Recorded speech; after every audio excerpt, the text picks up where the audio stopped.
downtown Melbourne, we hope that you will stay and enjoy a networking lunch with us from 12:30 this morning. We'll also have roaming microphones, thank you, Tanita, to make sure that everyone in that online platform can hear the conversation that's happening in the room. Before I go on any further, because this is a hybrid event, I will just ensure that our online attendees are able to participate.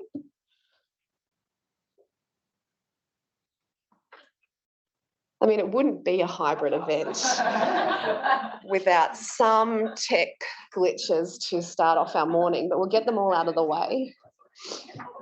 There I am. All good, thank you. So, yes. In terms of today's purpose, we're gathered here to hear from some leading food policy scholars and professionals about the latest research, global and local exemplars of innovation, and also to network and connect after many months of working remotely and asynchronously. And we are also here to launch a consensus statement that was developed by a working group of more than 50 Victorian food leaders drawn from across the food system, including farmers, food relief organisations, social enterprises, academics, peak nutrition organisations and statutory bodies. If you were a working group member and you're here in the room, would you mind standing up? We survived. Thank you so much. And those online as well, if you'd like to give a wave or indicate that you were one of those 50 leaders that worked over many, many months to pull together this incredible consensus statement. The statement includes 16 signatory organisations, and as I said, it's the culmination of many months' worth of work. And at least if my own organisation is an example, whilst there's a couple of us named on the working group, we really consulted quite widely across IPAN and Deakin University. So it's really the manifestation of hundreds of different experts, content area expertise, and their consensus that these are the 10 biggest priorities for this state. So put simply, it's a shared vision for better food for every Victorian. I'll read now briefly from the statement. Towards a healthy, regenerative and equitable food system in Victoria articulates a shared vision to guide the necessary transition of Victoria's food system. In line with evidence and global best practice, the consensus statement adopts a right-based food systems approach to ensure that the path of transition is fair and inclusive, and that decision-making processes are underpinned by human rights principles. The consensus statement proposes 10 mutually reinforcing policy priorities, which call for action on key leverage points that, if implemented, would have the best chance of a transition towards the food system that we need. So I'm hoping that these 10 leverage points are already in circulation. They were available at the front of the room. And I'll give you a chance to read those and engage with those over the morning. And we'll actually have a dedicated session later today to hear from some of the working group members and to discuss where to with this statement next and how we can maximise its impact and influence. Now, our first speaker this morning was actually kind enough to write the foreword for this consensus statement, and I'm delighted to hear his opening address for this morning's event on food system challenges and progress on food system policy and governance in Victoria. Mark is a Professor of Public Health Nutrition at IPAN. He has 35 years' experience working as a practitioner and an academic in food and nutrition policy at local, state, national and international levels.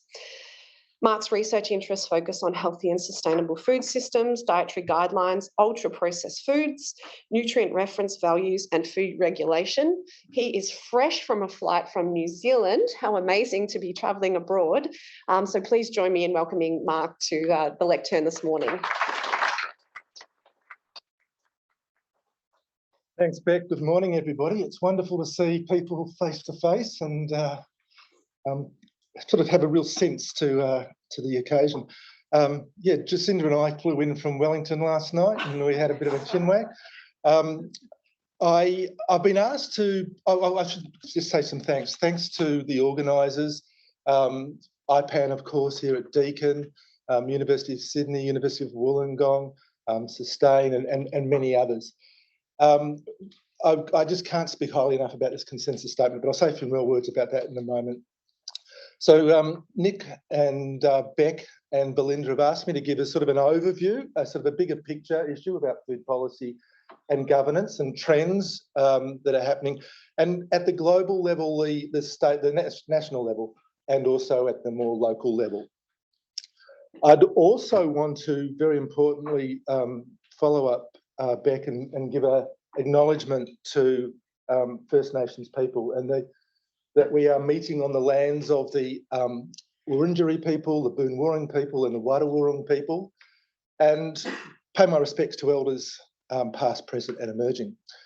I could do a quiz here and ask you if anyone can recognise this. This is actually Boon Wurrung lands, which stretch from not far from here all the way down to, in this case, the Mornington Peninsula.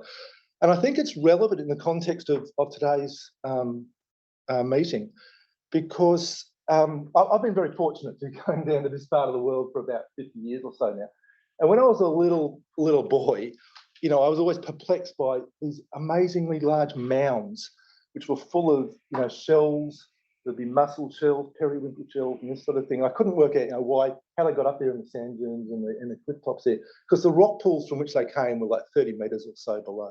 And of course, these are shell middens. And when you see the size of them, these took thousands, if not tens of thousands of years to build this high. Unfortunately, this is also sort of sad, because they've just been so spread now. It's hard to actually find some of them over those 50 or 60 years. But it says to me that, you know, over tens of thousands of years, First Nations people were living in harmony and thriving in this. This is sort of a good example for local food system, if you like. I like to sort of think they were there feasting, looking out to King Island in Tasmania in the distance and so on.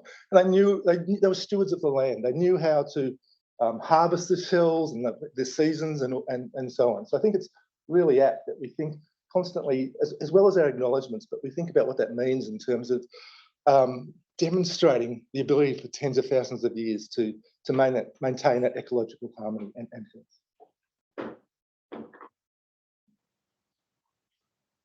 So a quick overview of the health and sustainability issues. So first health. This is a very detailed slide taken from the Global Burden of Disease study, the most recent one.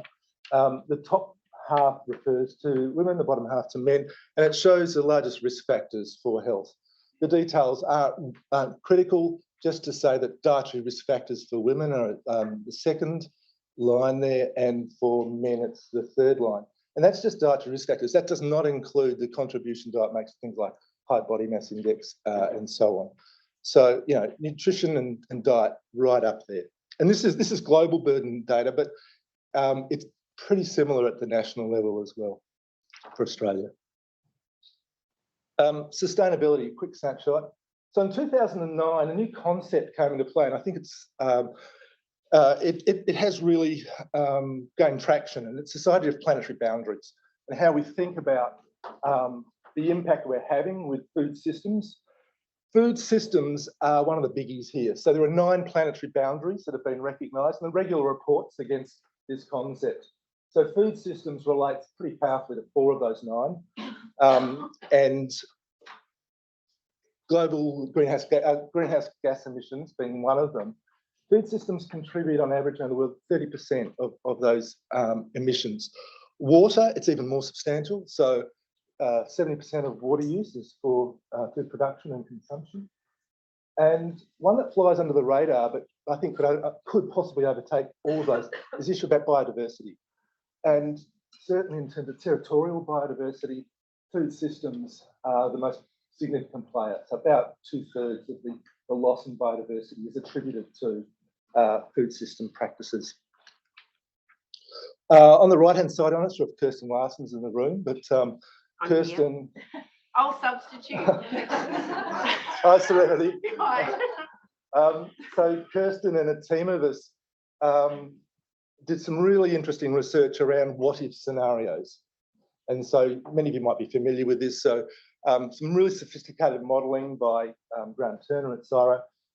where we looked at, a whole lot of political, economics, and changes that would be happening. And what if we continued along this line? What if we just continued digging up mines? What if we didn't transition to renewables and this sort of thing? Well, what if we did?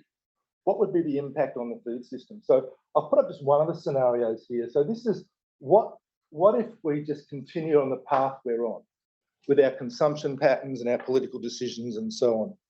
And so you can see there for 4 different food types. They're all plant food based. We're sort of at the optimum level at the moment, or the maximum level. But the modelling shows if we don't change our ways, that over the next decade, all 4 are going to start growing. And this is applied through all the food groups. This applied to animal foods as well. Of course, there are mitigation strategies. You can start exporting more of these foods. All you're doing is shifting the problem offshore to somebody else. And this unfortunately wasn't a shock to us. I mean, this is just consistent with what we're seeing through other methodologies and so on. The third component here, third dimension to talk about in sort of quick overview, is the issue of equity. I think this is the last slide where I try and test your eyesight, but what I've got here is from UNICEF and WHO.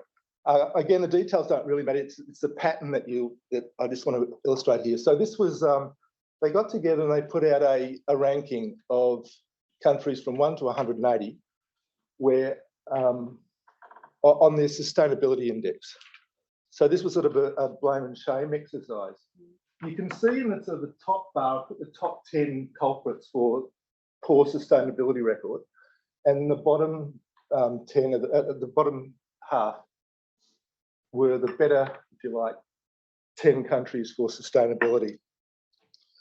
Now, what I want to point out to you here is the correlation that occurs between, so one of the metrics they use here is carbon dioxide emissions.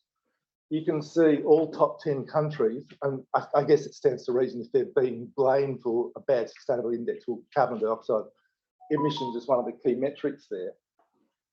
But in between that, you'll see that sort of green and yellow coloured line. Now, this is where UNICEF came into play.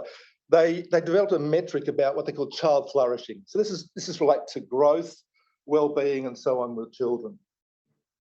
And the final column I'll just quickly draw your attention to is the last one, and that's just the World Bank's ranking of high income, low middle income countries.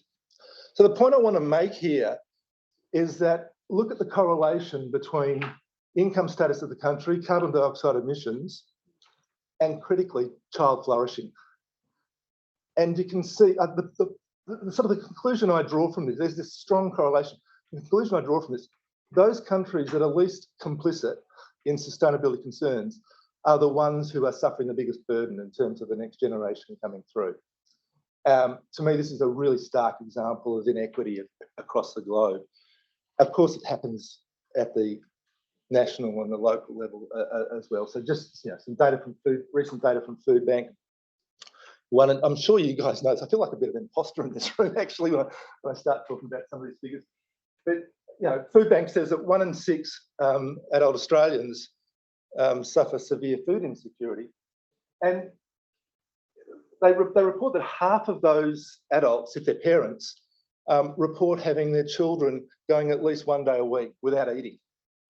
These are again, I know you guys are probably on top of this, but these are such huge figures to deal with. So equity, and I think equity often is the sort of the poor cousin of a lot of our academic exercises. We talk about health and sustainability, but the inequities, unfortunately, sometimes don't get the attention that is due. I don't understand the flourishing rate. Can you explain it? Sure. Well, the metric involved child growth, ability to well-being. Yeah, but the numbers is it high or low? What is high number? Oh, sorry. So we'll read the bad then. So there's a big red. Sorry. I've got 2. So here, poor flourishing. Yeah, good flourishing. So the bigger the number, the lower they are. Oh, the number was a score they gave. Just the colour, I think. I think it's the ranking. Yeah, Australia comes in, where do we come in? 180. We come in at 20th. Yeah. But yeah, I mean, the pattern I wanted to show was, We've got it here. These countries are performing really badly in these metrics, and yet they're the ones who are least culpable for the problems we're facing.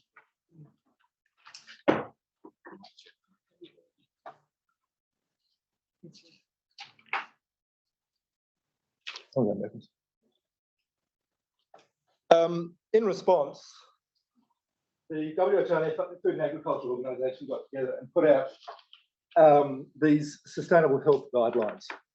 So they identified 16 core principles for eating, healthy eating, healthy and sustainable eating. I want to focus on the top 4. And I guess the good news is these are remarkably consistent with national dietary guidelines around the world, so they shouldn't sort of surprise you. But it reinforces, you know, 4. If we had to sort of distill it down to 4 key messages, these are those. Not surprisingly, overconsumption. We're talking sustainability here. Second issue. This one is relatively new, and it's a new metric to thinking about healthy eating. It's about the level of food processing. I'm not sure if many of you have heard of this system called NOVA. So NOVA categorises foods into 4 levels based on their degree of processing and the purpose of that processing. What's new about this in particular, it's shaking up some nutrition areas a bit, is that nutrient profiling, which is a traditional way of thinking about good food, bad food, something, is sort of a manifestation of this, but it's not the starting point, if you like. And it's more than just about nutrient profiles. So the processing is characterised by 2 dimensions. One is the physical change to the food matrix. And that traditionally hasn't been taken into thinking much in dietary guidelines. And that's important. You know, I'm going to go right down to a reductionist level here. You know, if you've broken down the food matrix, you change the metabolism with which how rapidly you might absorb the sugars in the food, or you know, the interaction between components in the food. So it has a lot of follow-on implications. The other aspect here is the composition of food, the chemical composition. So the NOVA system is very concerned about things like cosmetic additives, and a lot of sort of novel new compounds that are going in food. This concept has coincided. It was introduced in 2009. And it's coincided with the rapid proliferation of these products around the globe. Yeah, initially it was led by high-income countries like Australia. So approximately half our energy, our dietary energy, comes from ultra-processed foods now. Unfortunately, a lot of lower middle-income countries are just jumping through this transition period really quickly. And we are seeing, you know, the follow-on non-communicable disease and so on. Ultra-processed foods, I'll just say, is it's got the health issues, but it also has that double whammy with the sustainability issues. Anthony Farday in France has done some really interesting work around just the direct and indirect consequences for sustainability. So of course there's things like the packaging and so on, but the mere production of these foods involves more energy, more water use, and so on. They're loaded with lots of novel compounds and so on. So third one, animal-plant ratio food. So probably pretty accurate depiction of the sort of typical Australian diet there, the proportions. And the fourth category is food waste. This is a really bad pun, but low-hanging fruit usually is about the avocados in Queensland or the citrus fruit up in the Murray. But I think what we should pay more attention to, or of course we should have paid attention there, but is the outcomes of these ultra-processed foods and, you know, the multiple effects there. Now, Nick wanted me to talk just a bit more broadly. So I just wanted to say that there are amplifiers of all these things. So the pandemic, the war in Ukraine and the pandemic with COVID. Again, direct and indirect consequences. So we're seeing changes in food supply chains, rapid distortions, price, the cost of living issues, and war in Ukraine. I mean, so many unpredicted shocks to the system. So, you know, Rebecca mentioned that I was at Food Stand Australia New Zealand this week in New Zealand, and just lots of discussion about what's happening with food supply chains. Really bizarre things. I mean, Indonesia's slapped the ban now on exporting palm oil because of, you know, the trouble with sunflower oil exports. It's not just about the food supply, it's the sort of the fertilizers that are coming out of Belarus and Russia and so on. So all of these are amplifying those effects. Okay, just quickly then, 5 minutes. Just want to go through some of the policy responses in this area. I'm just going to talk about local, national, and global. So, you know, again, I feel like a total imposter with you guys in the room. So lots of fantastic work happening in the local area and in the research. I see Karen's here, going to talk more about this in a moment. I did want to give a historical perspective here. Victoria has actually been a real leader in this space. 35 years ago, this created a precedent. Sounds funny now, but there was a state food and nutrition policy, and you know, it was signed into legislation just up the other end of the city from here, and you know, several of us who sort of studying our careers at times, oh, this is normal. You know, this happens all the time. Well, you know, it doesn't, does it? I want to just draw your attention to the right-hand side there of the slide, because it shows the governance arrangements. A couple of things I'd point out to you. It's really important. This is more important, I think, than the content of the policy, actually, because it happened. So what you had was an interdepartmental committee. So you didn't just have health running the show. You had education, you had Department of Agriculture, industry, and so on, were all there. So it was this interdepartmental committee.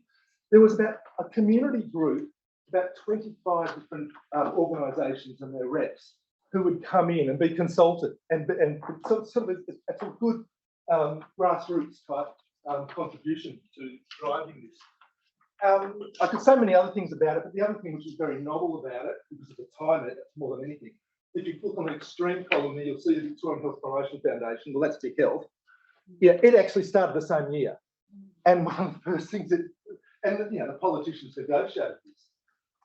The core funding for the policy work was funded by the government, but Vic Health then provided all the funding, like all the top up. So for all the community programs. Some of this was really, you know, it's an example of what happened from the community-based level. It doesn't sound much now, but geez, it made $5,000 little grants to people from Phillip Island to start running some programs with youth, you know, and things like that. So yeah, very, very innovative, and I think ahead of its time. Can you state the letter? Oh, I'm sorry. Sorry, people online. Sorry to stop you speaking. Okay. Loads of things. You know all of these wonderful things that are happening locally. Can't believe how many, you know, sorry online people who are not in Victoria, but you know, just all these amazing things that are happening in Victoria. Okay, the consensus statement, Beck's already put up the sort of the 10 key activities there. What I mean, you're going to read it, you probably already have, but what I think is really fantastic about this work is backed up by evidence, but backed up also by sort of gold standard case studies. Really informative work here. At the national level, also fairly long history. So the first national food and nutrition policy was in '92. Just also point you towards the NHMRC at that time put out, I think, a very far-sighted document, policy document on ecologically sustainable development. Front and centre in the national food and nutrition policy was the issue of ecological sustainability. So, you know, this has been recognised for a long time. More recently, at the national level, we have a obesity prevention strategy and a public health prevention strategy. And we have in the budget, well, before the election, the budget referred to $700,000 going to scope of new food and nutrition policy. Of course, some people are asking, is that just a 4-year delay? But I guess it's money. Globally, we've got the Sustainable Development Goals, of course, released in 2015. So goals that are set for the year 2030. That drove a lot of activity in the nutrition space. So we had the Decade of Action in Nutrition, and 1 year later announced, which set a whole lot of recommendations of itself. People ask, was it just a dust collecting exercise? There have been now some things emerging from that process. So you'll see in the bottom right-hand corner, about a month ago, there was an announcement of some various activities that are intended to get underway and funded through the UN system. But I couldn't resist just showing a bit of politics associated with this. So we have seen a bit of kickback to the whole process, and I suspect you can probably predict what they were. It was about corporate influences in the processes. Some people on the inside were, I thought, very brave. They got up and they started publishing some of the insights they had and the observations. This in turn led to several key groups pulling out of the whole process. The IPAN people, that's the International Panel of Experts on this space, and this is high power people. These are sort of the people who normally you'd expect to be leading these UN committees, and they resigned. I don't know if any of you follow a guy called Frederick Leroy. He's a bit of a provocateur, but he's got some really interesting takes on things, and he puts really big picture stuff here, and he's talking about what's happening with the World Economic Forum and the philanthropists taking control of bits and pieces of food supply and stamping their own agenda on things, like the alternative protein area, like a whole lot of other areas. And under this guise of the Great Reset, just looking at what's happening with a lot of this money coming into the system and finding a home in how we are setting out global policy developments for restructuring the food systems. Sheree, can I have about 3 more minutes? Thank you. And the third area, the final part I want to just talk about was just some of the future stuff. And I think we've just got to think about some of the challenges we're facing a little bit among ourselves. So I'm not even sort of talking so much about government at this point. I'm talking more about within the public health and the consumer community and so on. And where do we see it? There's tensions, there's competing worldviews. And I think they're not always doing us a favour. We are having political debates about lots of things, and sometimes just because we can do things quickly doesn't mean we don't get unintended consequences of the actions we take. So I think we do. I know people get frustrated with planning, but I do think it actually pays off in the long run just to think through stuff. So this is one example. I've just got 2 examples to finish on.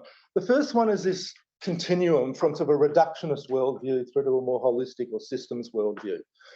It's rife throughout the nutrition community and the public health community more broadly. So just as one example of this, we have to think about, here's, I'd say, more towards the holistic end of the scale. We're talking about foods, we're talking actually about dietary patterns, and we're talking about whole foods. So, this is Australia's Food Selection Guides, by surprise. Bottom right-hand side, that's where the ultra-processed foods are sort of positioned and so on. So we're talking about, great, healthy, nutritious foods. Now, what do we do when people are not behaving themselves and following these, things from on high?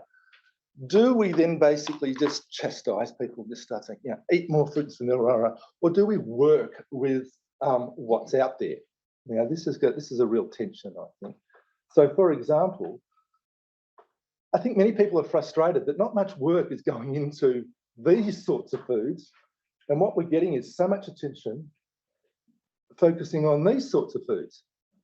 And so we're getting reformulation is the sort of the big buzzword. It's in New Zealand, it's in Australia.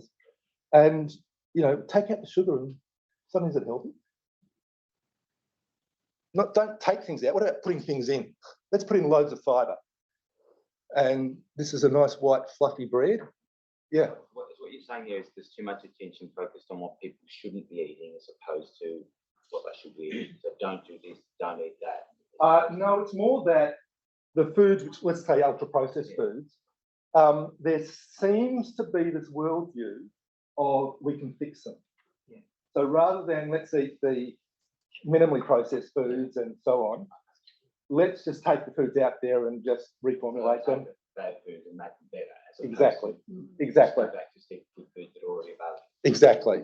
And people then don't have to change their behaviours, and hey, their nutrients will change.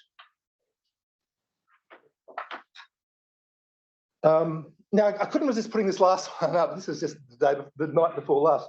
And of course, I'm not speaking on behalf of Fazan's or anything like that.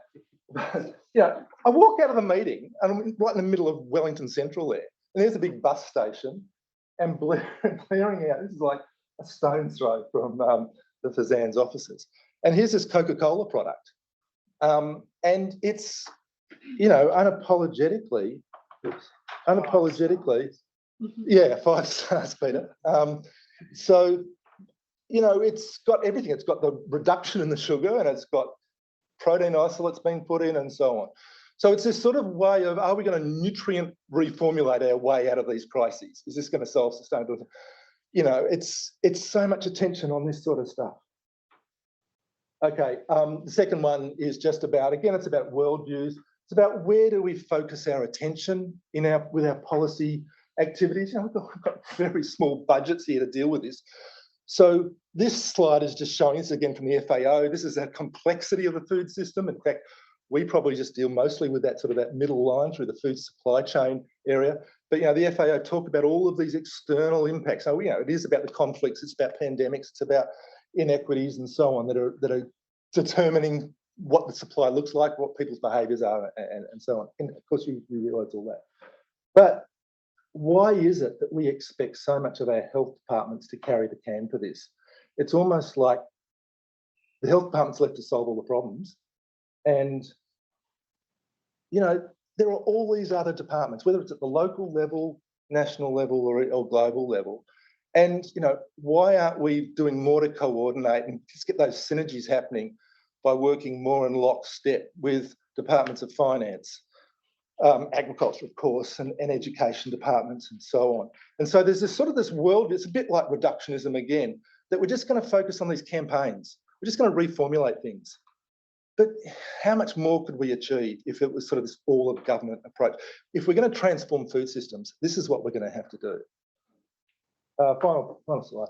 So just some concluding comments. I think you might have gathered that I'm saying that we're facing some unprecedented challenges. I can't read my own slides.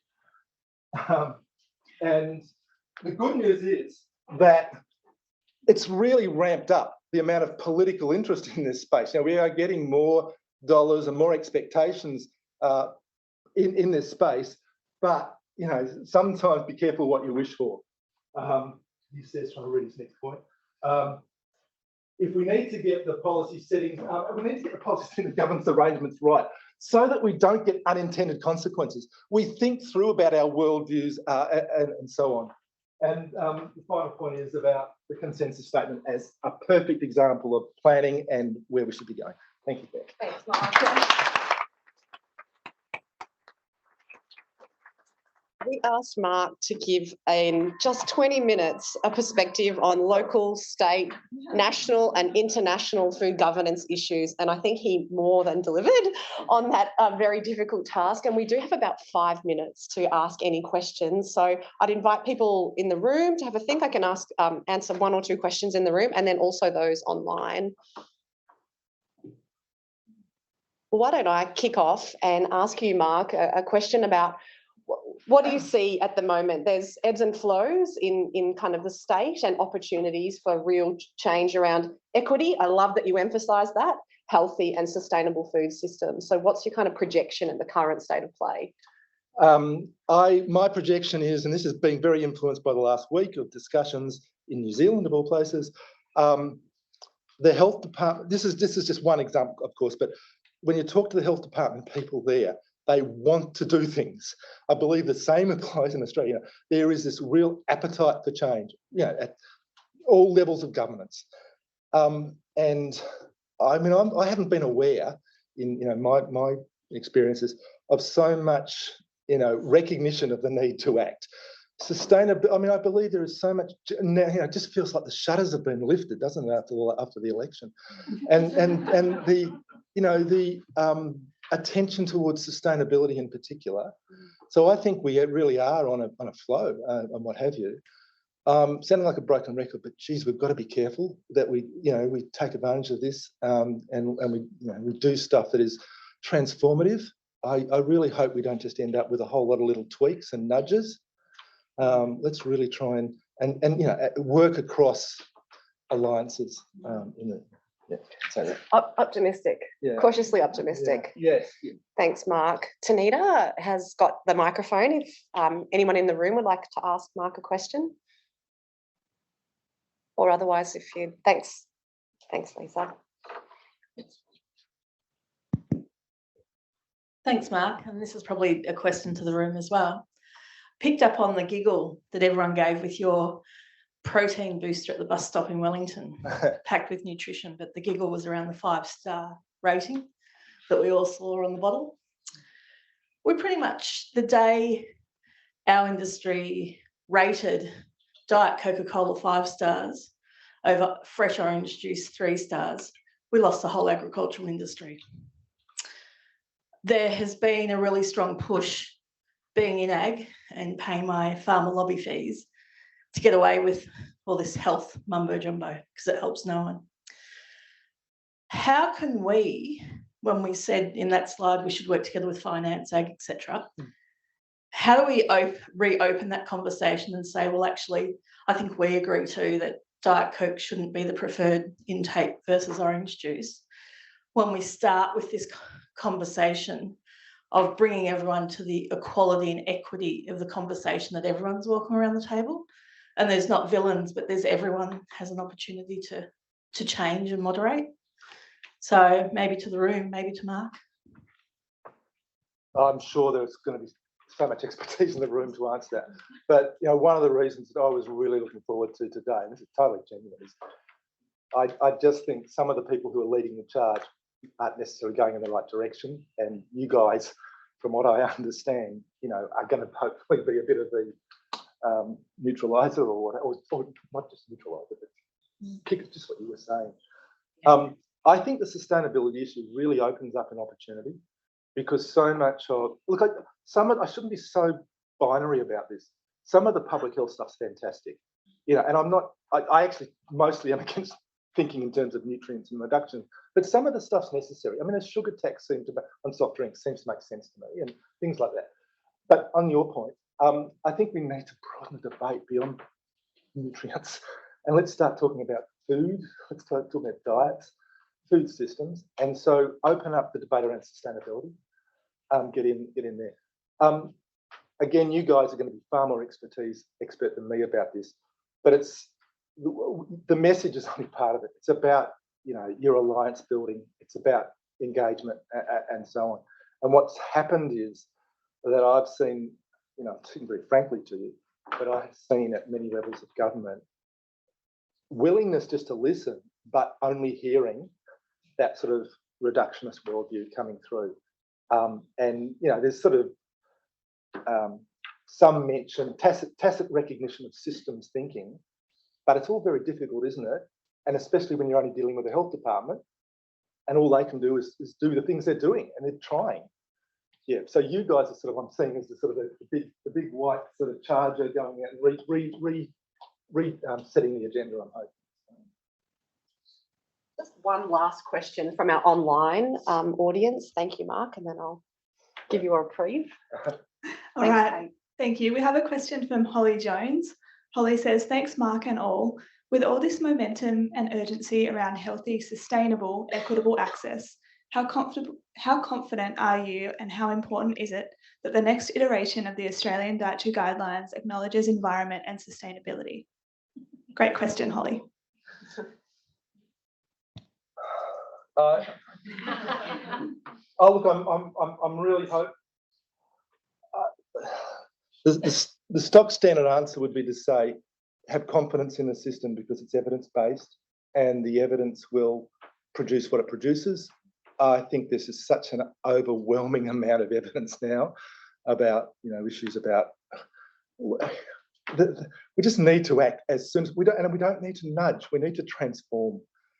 So I am, in answering Holly's question directly, I've got a lot of confidence in the NHMI system. I've sort of got to be careful because the chair of the Dietary Guidelines Committee is in the back of the room there. I don't want to put her on the spot, but I probably just have. So yeah, look, it's evidence-based. It's going to have access to all of the latest work. So probably put in a bit of a lobbying effort while Sarah's here. I'm hoping that sustainability does get in front and centre, and I'm also hoping that one of the problems we've inherited, and we did ourselves no favours, and I was involved in it, so I'm as guilty as anyone else. I don't want to be a hypocrite. But we talked about these discretionary foods, we defined them in terms of their nutrients. That was a big mistake. So back in 2013, we said what we need to avoid is foods high in fat. You know, foods high, and some of us, you know, it was well intended. We just didn't try and play games with people. We talked about high in sugar and things like that. But we didn't talk about things like the ultra-processed food dimensions.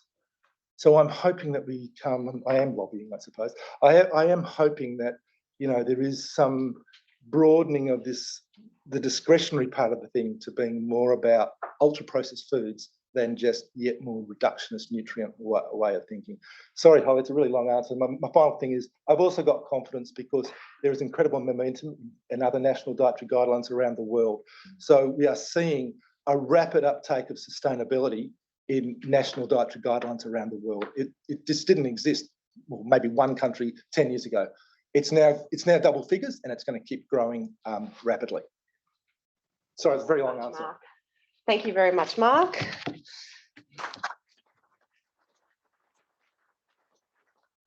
Whilst I set up for the next presentation, can I invite everyone in the room to just have a 30-second stretch and stand if you'd like?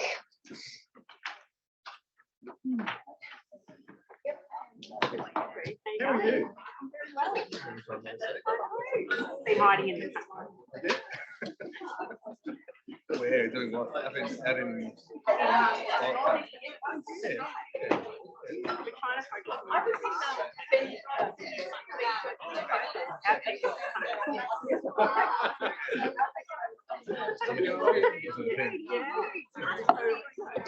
I know.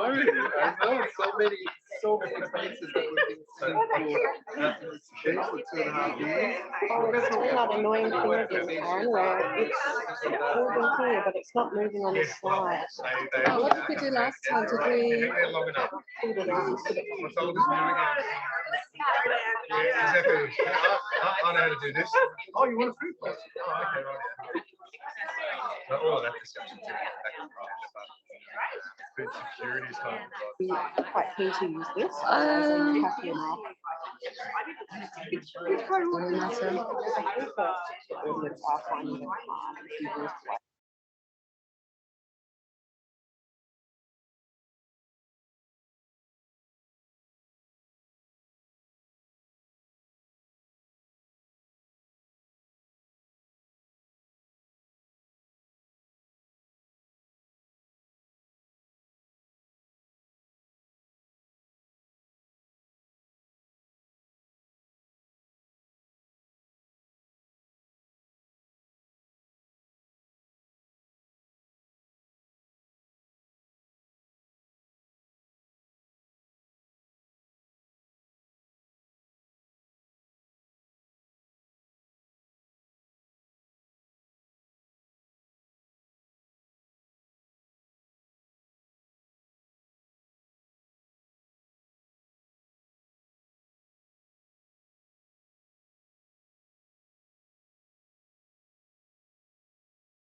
I need you to research everything on food systems in 2 days. Okay, no worries.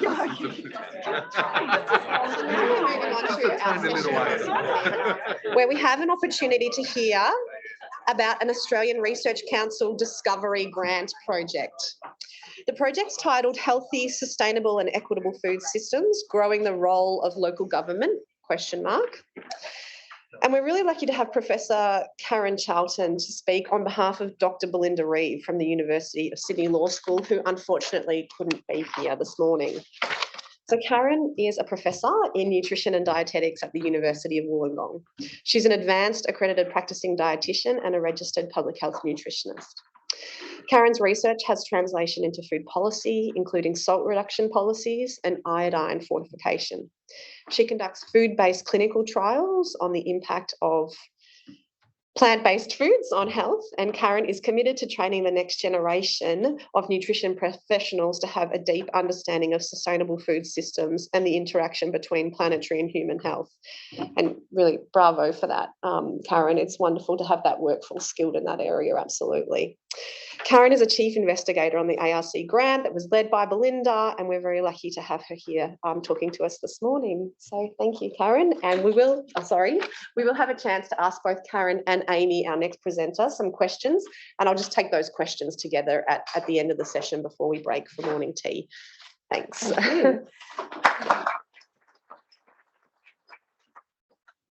Before I begin, I would like to acknowledge the lands on which we're meeting today, the lands of the Kulin Nation, but also acknowledge the lands on which Amy and myself come from, Darawal Country in New South Wales, and acknowledge any First Nations people here today, as well as acknowledge elders past, present and emerging.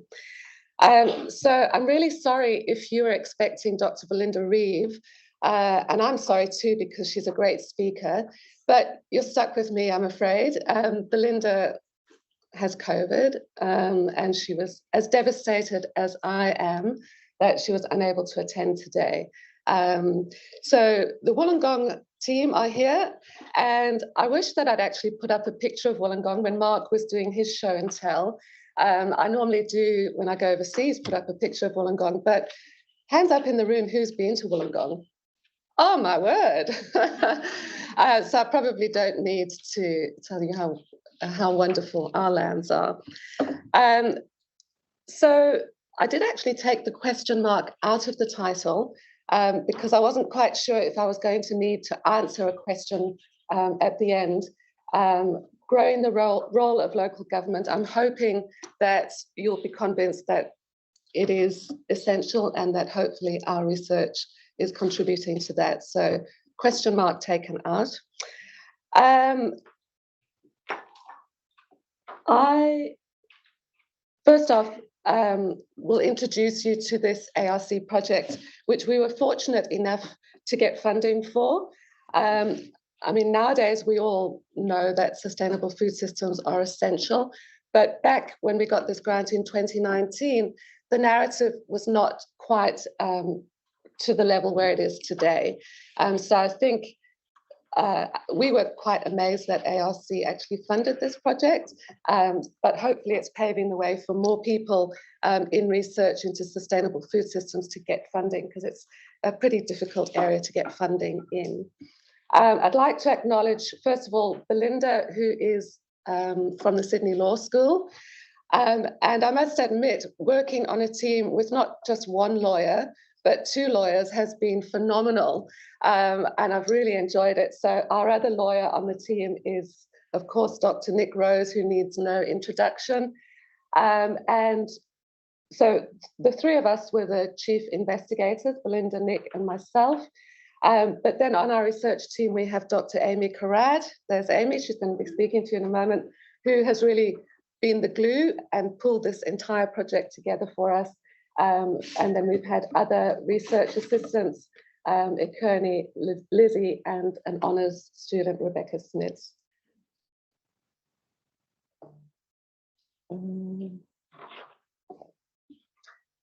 So what did the project aim to do? And I apologise if some of you have heard some of the findings. Today we're going to give kind of a high-level overview of the entire project, because we have come to the end of the grant, and Amy is moving on to bigger and better things at the end of this month. And we feel really proud that we've been able to achieve everything we set out to do. So there are 3 aims. The project really is concerned with food systems governance at the local level. Mark introduced to you, global, national, state, and local. We're working at the local level and trying to identify, what we were trying to do is to identify what do local governments and what do civil society organisations do in the current space of food governance. We wanted to ascertain what the enablers and the barriers were, including regulatory processes to achieving a more healthy, sustainable and equitable food system. And of course, we wanted to identify pathways to be strengthening the role of local governments and civil society in addressing our food system issues. So our project had a number of phases. We had the phase that focused on local governments, local councils, and then we had another stream or phase which focused on civil society organisations. So in the local government phase, we had 3 different subsections. We had a policy mapping study, we had a survey of local councils, and then we had some in-depth case studies. So you can see that we went from broad to much more detailed information. In the civil society stream, we did a survey and we also did case studies. So I'm going to walk you through each of these sections, apart from the case studies of local councils, because Amy will talk to you about that. Excuse me while I just have a drink of water.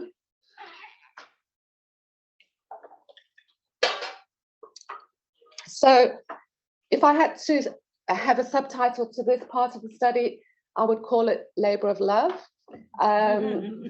It's a policy mapping study. If anyone's done policy mapping, you'll know that it's not a great exercise to take on. It can be a little boring, I guess, but also, well, I'll let Amy describe it in her own words later, because she was the person that did the policy mapping. So this was a project across 2 states. I can't see the slides. It's really quite disconcerting that I can't see what you can see.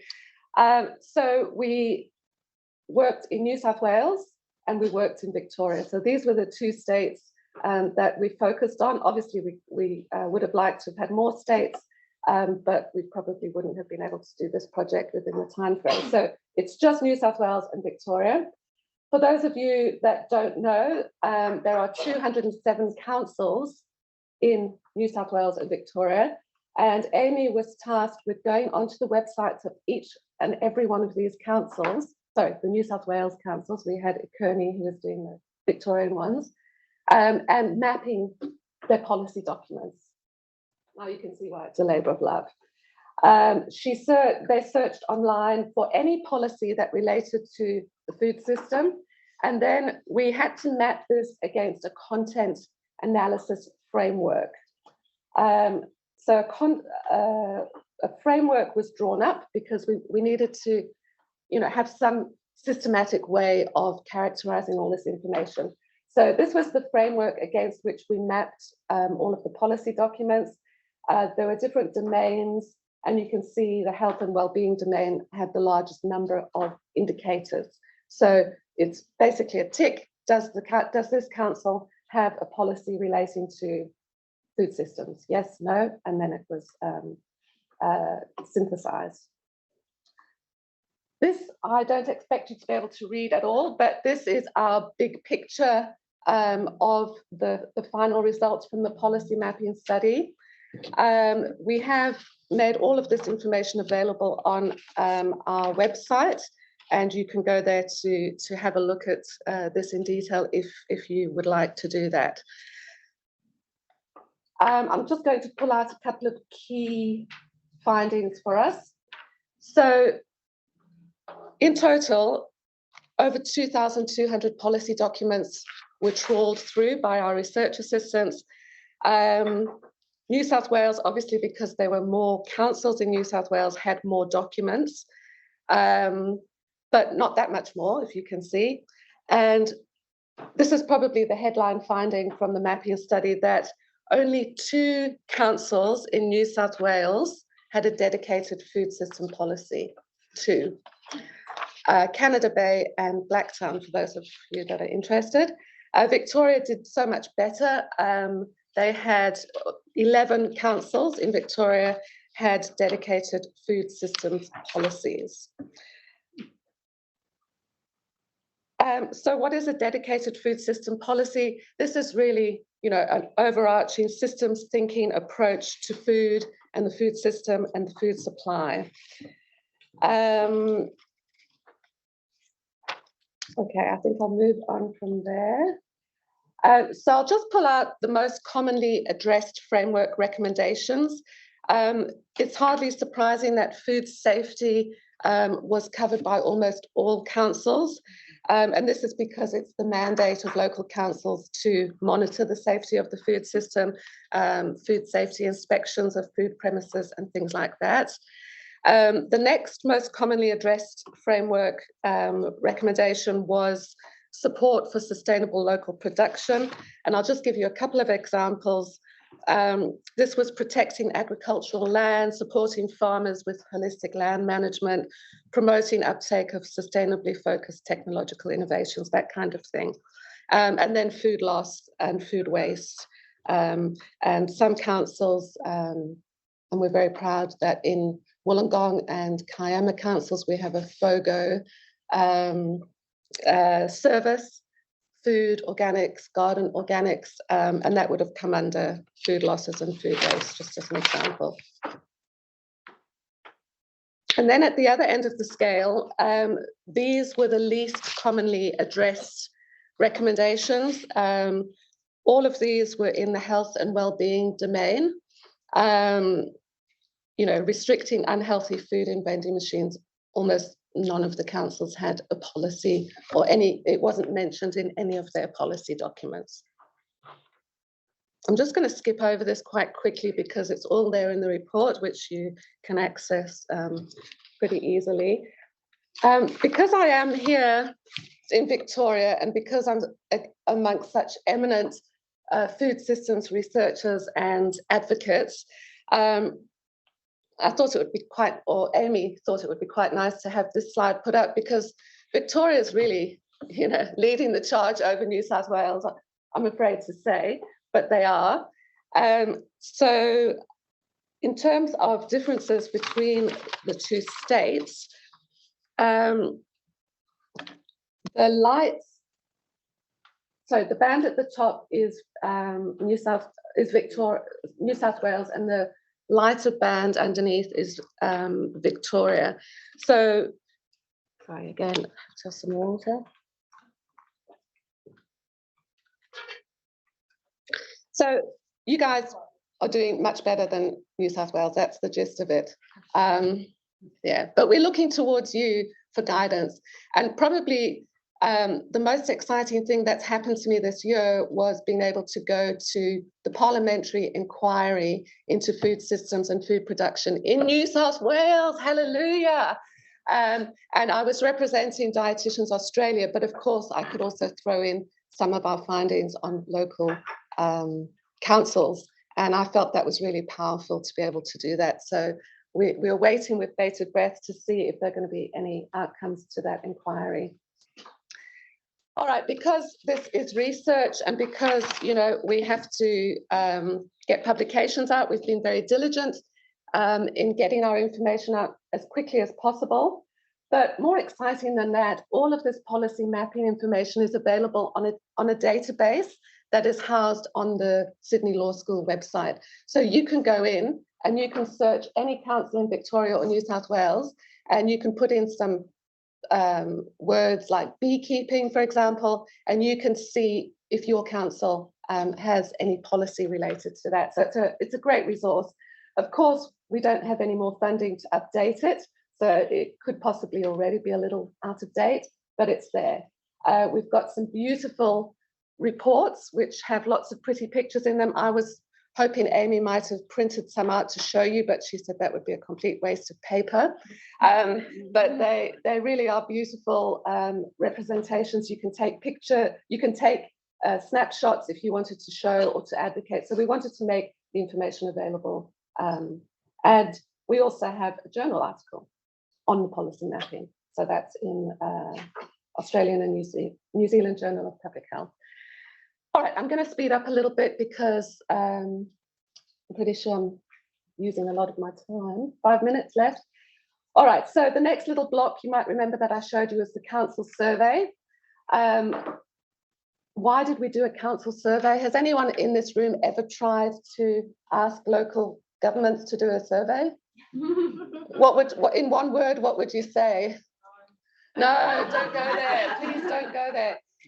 Of course, we had the pandemic, which scattered local governments in all sorts of directions. So local governments were even less likely to want to do our survey, but we persevered. And we wanted to do the survey just to make sure that we hadn't missed anything through the policy mapping approach. I'm trying to remember how many councils actually did the survey. I don't know if I've got it on a slide. 64 councils actually did our survey. That was through a lot of prodding and follow-up phone calls and all sorts of other things that it's not illegal to do. So did we find anything more? Would we have done the survey again? Probably not, but it really just kind of concreted our thinking in terms of what councils are doing. I mean, the headline message is that local councils are actually doing a hell of a lot in food systems governance, more than we thought. But often it's kind of immersed in other documents, and it's quite hard to find unless there is an overarching food systems strategy. Again, topics addressed most often, no surprise, food waste. Interestingly, cultural and social events, but these are things like a Thursday evening, stalls that are selling different types of foods, those kinds of things. Potable water was also addressed.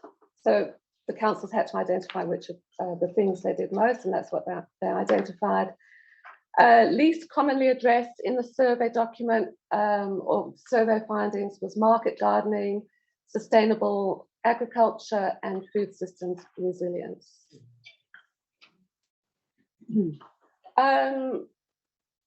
9 of the respondents said they had a dedicated food system policy. So we think probably the best councils were the ones that opted to do the survey. So we're not saying this is necessarily generalizable. So we have an article, I believe, is in press at the moment, so you can look out for that.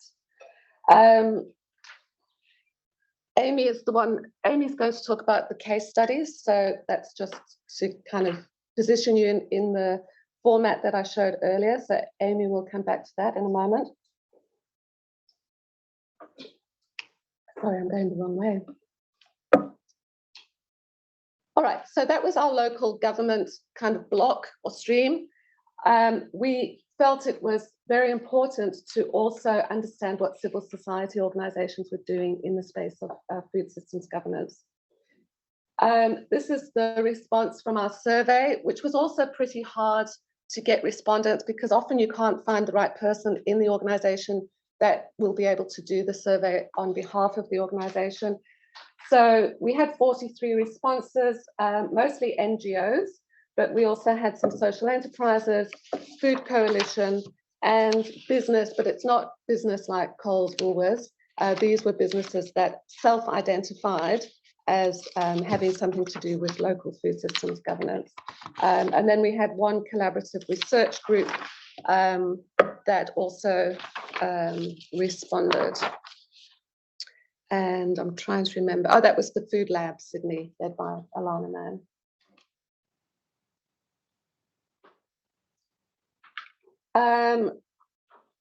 So civil society organisations do a lot in the education space and advocacy space. And that's kind of what you would expect, I guess. So we asked the respondents to rank their sort of main areas of work, and the ones that are highlighted there were the ones that were most commonly identified. 60 seconds, wrapping up. Okay, it's terrifying when you get that sign. Okay, so I'm not going to go through this, but these were the kinds of activities that civil society organisations were doing.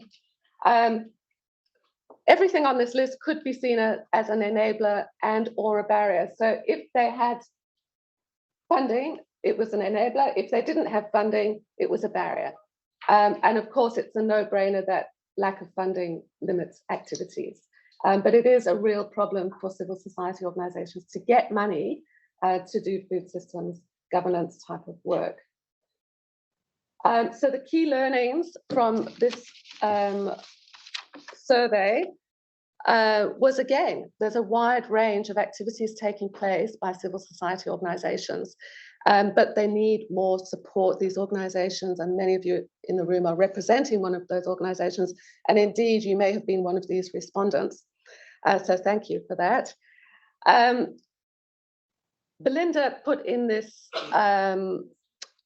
this term, which I had to do a little bit of digging with Amy last night so I could explain it properly. Multi-stakeholderism. So we've written down a definition of this, and as I said, that's why you've got me as a second choice to Belinda. Food sector organisations can be seen as one of a set of groups trying to influence the food system's governance, but ultimately remain governed by the state and don't have a formal seat at the table. So that's kind of what multi-stakeholderism means, a little bit like tokenism, I guess. I feel more comfortable with the word tokenism. I know what that means. Governance and consultation processes are inclusive, accessible, and minimize power differentials. That's what came out of the survey as needed. And you may or may not agree with that, but that's what we found from our survey respondents. All right, so I am wrapping up. Civil society case studies, we went into some detail with exemplar organisations. I'm not going to be talking about that because I don't have any more time. Here is a plug for our website, and anything I've kind of alluded to today and more is on that website. So go and have a look, and hopefully that information is going to be useful to your future endeavours. And thank you very much for putting up with me to present this. Thank you, Karen. I think you did an absolutely wonderful job in stepping in Belinda's shoes. And as she did say, she does have COVID, so this all happened rather rapidly as well, that Karen needed to jump on board. So we're very thankful to have you here. I will give you some reprieve, but invite you to join in with Amy in about 15 minutes or so time. This one's going to be for Belinda. Everyone's going to be like, look enthusiastic about this.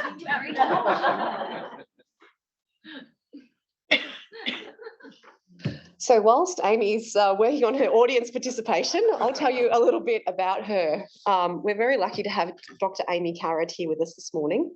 She's a researcher, a sustainability doer, and an advocate. She's a volunteer and involved with a number of organisations, including Green Connect, Food Fairness Illawarra, and also she is a Waste Not Home chef. Since mid-2019, Amy has been exploring local level policy and initiatives relevant to healthy, sustainable and equitable food systems. Amy's interested in the important intersection between community-based initiatives and enabling policy at all levels of government. Thank you so much for joining us this morning, Amy. I don't mind presenting, but I'm actually really nervous because I haven't had to do this for 3 years for the whole pandemic. And then this week just got thrust into chaos. But yeah, really sad that Belinda couldn't come down with us. But it's kind of cool because it's like all my people in the room that I've spoken to, or you followed our research. So it's really nice to have, we were calling you, you're our friends of the project. here. And just like Karen and everyone else, I'd really like to extend my gratitude to the traditional custodians of the unceded land that we're on today, and also to the gorgeous country that I live and work on up in Darrell country on the New South Wales South Coast, with a fantastic view out to the Escarpment, out to Mount Kira, which is a really significant site, and the ocean is a few hundred metres away from me. And also a big shout out to Lizzie Turner, who is not here today because she's off gallivanting around South America. Jealous. But she was really integral to this component of the research project, these council case studies. So Lizzie was involved in conducting the focus groups and interviews with us, and also headed up the initial analysis of the data. And then I kind of stepped in and took over from that. All right, and excuse me while we work on tech here too. Yeah, okay, cool. Yeah, so as Karen said, today I'm just going to be going into a bit more depth about that case studies with the councils that we did as a follow-up to the policy mapping and the council survey. So I guess by conducting the case studies, we just wanted to answer some of the questions that you can't from online sources such as we use for the policy mapping. So we could see what councils were doing, what was in policies, but we really wanted to kind of understand what they were doing in terms of translating those policies into on-the-ground action, and also to look at what motivated them to develop a policy and their initiatives, and what helped and hindered them in doing so in terms of developing policy and implementing policy. And also to ask what would help them do more. So they were kind of the key questions we were seeking to answer in this. So in terms of how we selected these councils, obviously we had 207, and the policy mapping was really useful to highlight those that were, I guess, more leaders in this space. So we kind of based our initial shortlist of about 20 councils on that. As Karen mentioned, I was looking at New South Wales and our colleague Akerne was in Victoria. So we kind of put forth, based on what we'd seen in the policy mapping, who we thought would be interesting to speak with. And then we narrowed that down based on the characteristics that are on the slide. So whether they did have a dedicated food system policy or innovative initiatives, their location, their population size, their geographic area, and their level of socioeconomic advantage. So ultimately we invited 7 councils and 6 agreed to participate. So we had 3 from New South Wales and 3 from Victoria. So in New South Wales, we had Canada Bay, who's in the inner city, and Karen mentioned that they did have a dedicated food system policy. So that was one of the 2 in New South Wales. And then we also included Penrith and Guida, I never know how to pronounce that one, up in regional northern New South Wales. So they didn't have a food system policy, but they had kind of scored well on our, like a very crude score based on the policy mapping, and they ticked a lot of the boxes across that framework. And then, yeah, so then in, oh no, sorry, I'm going to skip back. I don't know what slide I'm on for you guys now. Sorry. And so when we were contacting them, we had a key contact and we said, we'd like to speak to you, but we're going to leave it up to you who you invite into the room, into that focus group. So they were responsible for saying, well, these are the people that were most involved in developing or implementing that food policy, which meant we spoke to about 3 to 5 staff from each of the councils. So as I said, Canada Bay had a food system policy, so they had this sustainable food strategy, but Penrith and Guida didn't. They were all implementing a range of activities, and that list on the slide is just a bit of a snapshot. And I'm not going to get into detail about the activities today because that's all available online. And then again, the 3 councils from Victoria did all have a food system strategy. We obviously had a bigger group of councils that we could select from there, given that 11 of them had a strategy. Yeah, sorry, I'm the least prepared I've ever been for a presentation because of this age, but bear with me. So Melbourne was kind of the first council in Victoria to have a food system policy, a food policy like this. And then Bendigo was a much more recent one that actually cropped up while we were undertaking the policy analysis in 2020. So as I said, that first kind of question we were asking was what prompted them to start developing the food policy? And we identified some common themes around that. So environmental concerns were discussed as quite common, including those related to climate change and objectives to reduce greenhouse gas emissions that were related to food in their local government area. Some of them also spoke about being motivated by community members, and that community members had expressed concerns around elements of the food system, but particularly around food waste and waste related to food, so things like food packaging. They were also really interested in reducing food insecurity or improving food security for residents, and the Victorian local governments all had a really strong health and wellbeing framing as well. Partially stemming from the fact that the state government requires you guys to have municipal public health and wellbeing plans. And these plans had included objectives sometimes around healthy eating, and that kind of created a platform for the local governments to ask for a complementary food system policy to be developed. And then the last one up there, they were also motivated by promoting local sustainable agriculture and food sector jobs.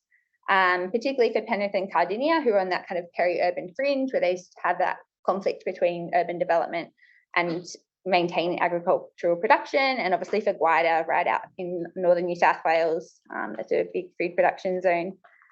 So they were doing things like protecting agricultural land and continuing that to be for agricultural growing, and stopping urban development on it, but also using regenerative and sustainable methods. Yeah, cool. So that was the why people had developed a policy, but what about the how? So from speaking with these councils, we identified kind of 3 key things regarding policy development. And these were community consultation, undertaking needs assessments, and then seeking or exploring potential solutions. So for the community consultation, Bendigo and Cardinia both used a collective impact approach, which is a structured collaborative process that brings together businesses, community members and groups, NGOs and government stakeholders to work towards setting a strategy for achieving a particular goal. And Cardinia was supported in this process by Sustain, the Australian Food Network, which Nick is involved in. And Bendigo also described using a much more comprehensive approach than they had used in consultation for any other policy or strategy. And they engaged over 1,000 residents whose feedback informed an issues and opportunities report, did further consultation, had a draft food system strategy, which was open for feedback before it was kind of finalised and adopted. But in contrast, Canada Bay didn't have a separate consultation process and instead drew on feedback from other consultations, such as for their environment strategy. In terms of needs assessments, councils were doing things like mapping food access, gathering or assessing health data, conducting waste audits, and also looking at their internal policies just to check what was already there and make sure they weren't duplicating anything. And finally, they were also looking at existing examples of food system strategies from other Australian councils, but we've kind of highlighted, at least in these states, they were kind of rare. So looking abroad to see what was happening in other municipal governments around the world. Sorry, it's going to be the main screen on here isn't what you guys are seeing. So next up, we were interested in asking what were the factors that helped or hindered their policy development. So for these, the enablers and barriers, this is policy development, and I'll talk about policy implementation later, but you'll see that there's some common factors. And as Karen mentioned, in terms of the civil society group, sometimes the same factor was a barrier and an enabler. Like if funding's there, it's useful. If it's not there, it's not useful. So champions within council and also the community really helped to initiate conversations around policy development and then generate momentum. This was backed up by leadership support from senior council staff and councillors to continue that momentum on getting the policy up. And actually, like one of the quotes came from Bendigo about the importance of councillors, so your elected members, in terms of this. And they said that if we had 9 councillors who were all about rate capping and roads, rates and rubbish, we wouldn't be making as much headway in this space as we are at the moment. So I just think that's really important, what we can do as people in terms of contacting your councillors and telling them the issues that you are passionate about. That's kind of your voice into your local government. So it's really good to be having that constant and clear contact with your councillors. So additionally, some councils had a really long history of action on food systems, and Mark's kind of highlighted in Victoria how far back this kind of thinking does go. And so it comes from earlier projects and reports such as Healthy Together Victoria. So it means that that thinking's already progressed a lot more, and things around healthy eating and diet are already kind of well underway. And it's like, where to next? And so councils are looking to develop more comprehensive plans around food. For Victorian councils, again, this was encouraged along by that legislation that requires municipal health and wellbeing plans to be developed by local governments, and many of these include topics around diet and healthy eating and food security, and just kind of helps leverage and justify that local governments do have a role to play in food system policy. But again, New South Wales, we don't have that, so we're not quite up to the speed yet. Looking at the barriers of policy development, so we heard that a lack of leadership from higher levels of government was really inhibitive. So without a national food policy or food system strategy, or also at the state level, there's lots of different government departments that are touching on food in separate silos. And again, Mark flicked up a slide that had a graphic from some recent research that Belinda was also involved in, looking at which federal departments are involved in food systems, and there's like 11, they don't all talk to each other. So we still have this question of who's responsible for food at a federal and state and still local level. And this kind of left it really murky for local governments about what's in and out of scope of their work, and they're making it up based on their local circumstances. So funding was really another big barrier to developing policies. It's obviously not something that can happen for free, but there's also no funding that's dedicated to enabling local governments to develop a food system policy or implement holistic food system programs. And often a demand that they can demonstrate a need in order to receive funding, but it's like, how do you conduct needs assessments without funding? And chicken and egg goes on. But also a perception that funding bodies might still be really focused on specific topics or band-aid solutions looking at food relief, rather than the bigger thinking about food systems and how do we create them so that they're strong from the outset. And just the last one up there on the slide in terms of data. So there's big gaps in this in terms of how up to date they are, but also how specific they are to that local government area rather than, say, state level data. So I'm not going to spend too much time on this slide or the other one because it's about activities. Go check out the database, it's great. There's also reports on our website that go through the case study councils and list kind of the more specific activities that they were undertaking. But I guess it's really just to show that they are involved across the whole kind of food system. So they're doing things around food production, distribution and access, consumption and eating, food waste, land use and economic development and jobs. So that was policy development, and then that was a little snapshot of policy implementation, those activities. So then we were looking at the processes that were involved when you're implementing your policy. So again, Bendigo and Cardinia, part of their implementation meant that they have someone employed in a specific dedicated food system role that's kind of responsible for overseeing the whole policy and making sure that all the parties that are listed in it are doing what they're doing and everyone knows what they're talking about. But then we had like Penrith, Melbourne and Canada Bay had staff members with broader portfolios who are responsible for a lot of things, but also some of the actions under those policies. And Guida had actually employed a member of the community who was involved in generating the idea for the Living Classroom initiative that they have as a member of staff to look at the implementation of the Living Classroom, which I really want to go out and see. It sounds like really cool. I mean, let's all go take an excursion to Northern New South Wales. But also in terms of the policy implementation, councils kind of describe themselves as facilitators. They recognise they weren't able to do everything. And that quote up on the slide really kind of highlights that, resources are finite in the environment that we exist at the moment.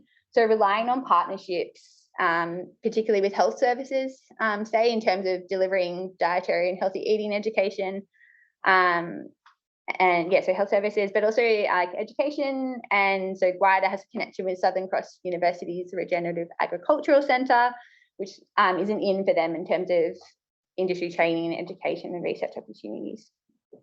Another activity that was described, particularly part of the Victorian government, was advocating to higher levels of government for legislative reform that would increase their authority to implement food system policies and actions where they currently feel restricted. And they're all involved in evaluation of sort, but again, this varied a lot. So Melbourne's policy is accompanied by a really rigorous framework around evaluation, but the Living Classroom out in Guida, they kind of evaluate success based on maybe visitation rates and increases in partnerships. But using things like community knowledge surveys at the end of a workshop, waste data and health and food security statistics to evaluate how they were going. Again, so this is looking at enablers and barriers, but this was now more specific to policy implementation, where I was talking about policy development earlier. But you'll see there's some really common factors up on the slide. So again, the benefits of having a food system officer was really good for making sure that everything was progressing as it should have been. Collaborating between councils to share resources and knowledge, but also to motivate others to kind of maybe think about what their policy could be if they don't have one yet. And funding always came up, and so you can see it's both an enabler and a barrier. Sometimes they were only able to implement projects because of the availability of external funding, but a couple of them did have internal funding for positions and projects as well, which is really useful. But really, yeah, I think probably everyone spoke of it as a barrier, and identified that it's short-term and tied to specific projects a lot of the time, maybe around food waste. And we're not funding more strategic, broad thinking around food systems over a longer term that enables people to set up their programs properly or their policies, follow it through, and then actually evaluate at the end of it. So running programs grant to grant and those sort of problems.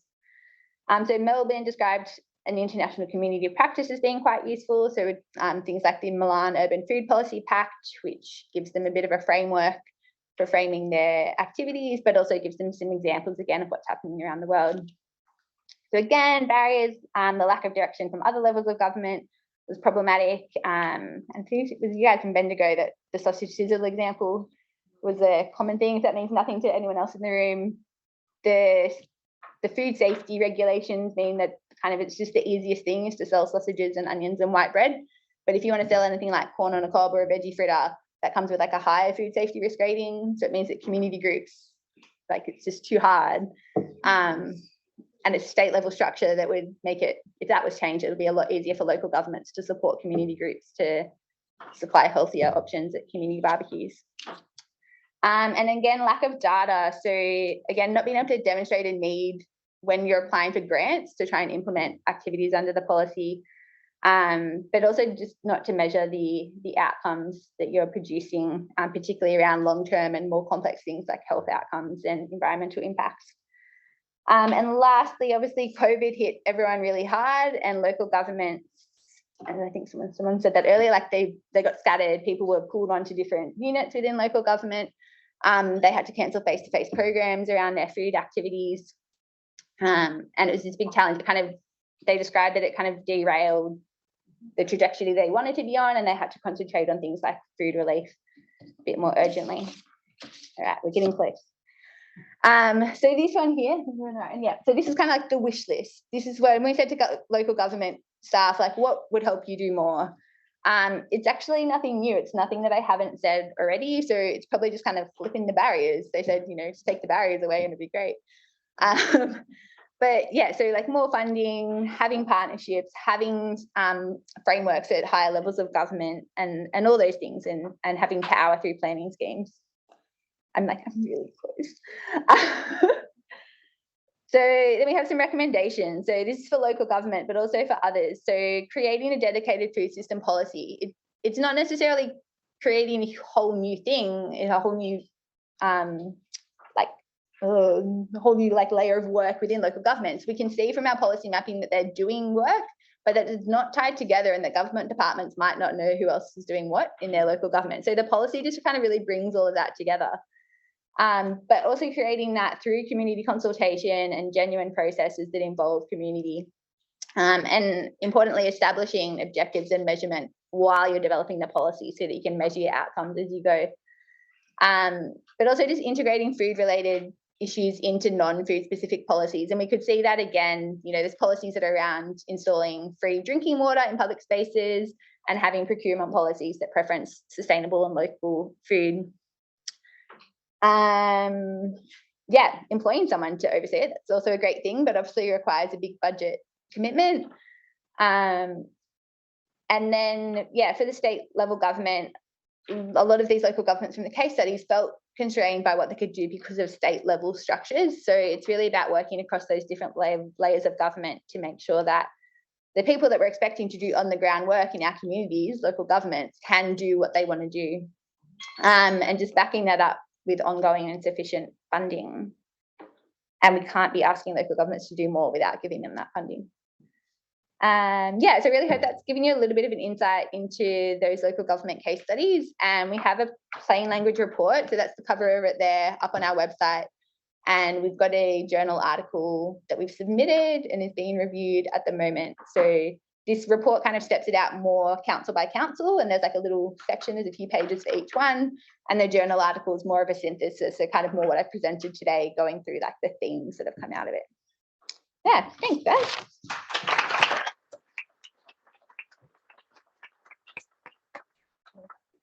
Yes, please. Thank you so much, Amy and Karen, and congratulations to all those that are involved in that incredible ARC project. I love the very applied nature of that research. Sometimes people don't know what scholars and researchers do, and this is an absolutely brilliant example of real research that can affect change. So congratulations. Is there anyone in the audience that would like to ask Karen or Amy a question here in person?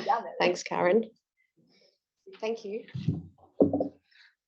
Thank you. Steve Clifford from Second Bite. Terrific presentations, both of them, and very pragmatic, even though you are an academic, so well done. My question is, you touched on the possibility of international best practice and didn't have time to go into that. I'd be interested to know, were there any countries that seem to be doing this very well at a local council level that we might be able to learn from in Australia? I'm not going to be able to give you an answer to that myself. Maybe Nick actually. Well, I need to be close. And Nick might, or someone else might be. I can see that Kate's desperate to say something, so come on up, Kate. No, she was saying. I thought she was going to answer the question. I'm the last to get Karen COVID. She's going overseas soon. Ask me where I'm going to Palma, the gastronomy city of the world, next Sunday. Okay, I might be able to answer that. So, as part of this project, as a kind of the systematic literature review component that we were going to do for our project, we found out that Eliza Barber was doing her PhD in this area. So we linked in with Liza from Deakin, Monash, sorry. Feel like we're in Deakin territory here. And she's actually done a systematic review of all of the cities around the world that have signed up to the Milan Urban Food Policy. And that's published in Public Health Nutrition.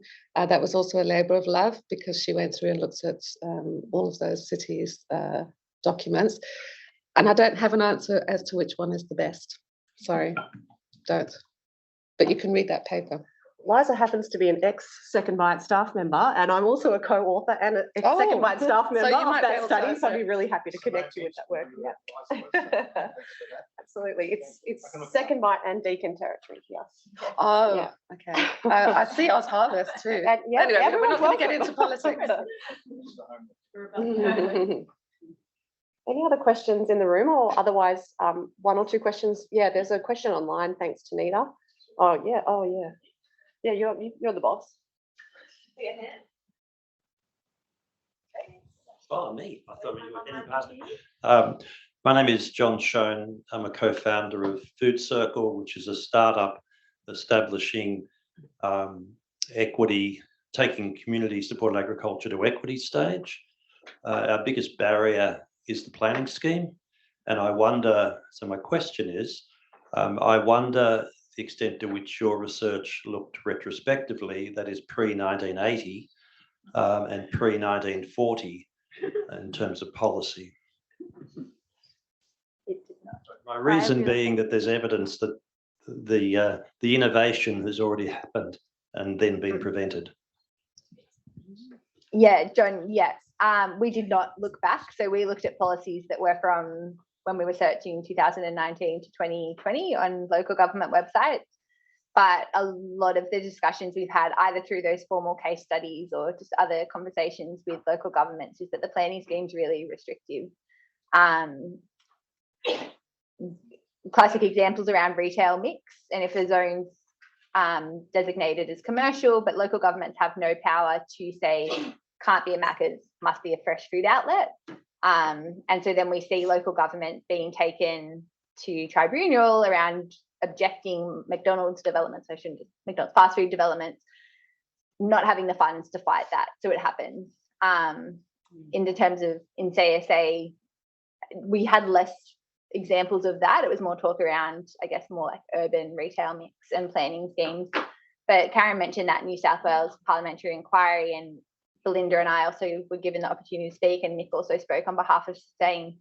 And we put that forward and we said, we believe there needs to be reform at state level around planning schemes that rectifies this fact that we're not putting health and wellbeing and environmental concerns above dollars. They didn't really take too kindly to that in the inquiry, but they didn't feel like it justified changing the whole planning scheme. They thought there would be another way that you could do it to get the outcomes that we wanted. I kind of answer your question.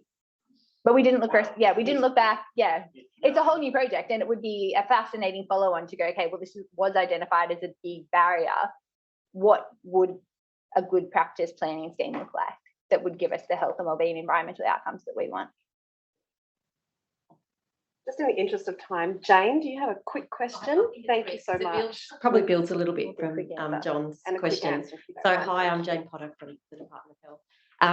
I was just interested in, and it really does build on some of that historical evidence, and I guess really this is fantastic research, by the way, congratulations. I should have said that. But just wondering if there is scope to potentially, compare your results against some of the work that Heather Yateman did back in 1997 and 2008, and longitudinally would be really fascinating given Victoria, New South Wales, I think, and also WA were involved in those. Thanks for that plug for University of Wollongong. Go Wollongong. So Heather Yateman has recently retired. She was the Professor of Public Health at Wollongong. And yes, we did. Heather is actually on our advisory committee. So she did have some input into, the survey documents, and we looked at her instruments and so on.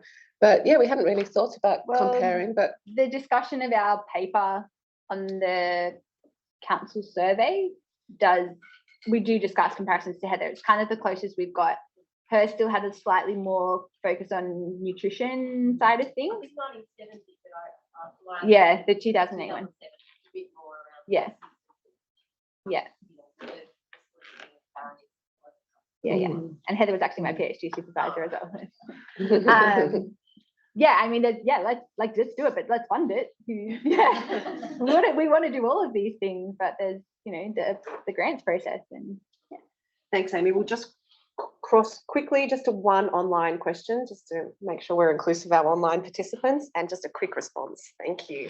All right, so final question goes to Tracy Higgins.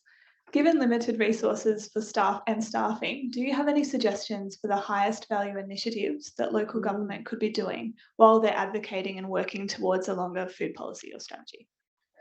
Whoa, that's a hard question. Anyone in the room? Hard question.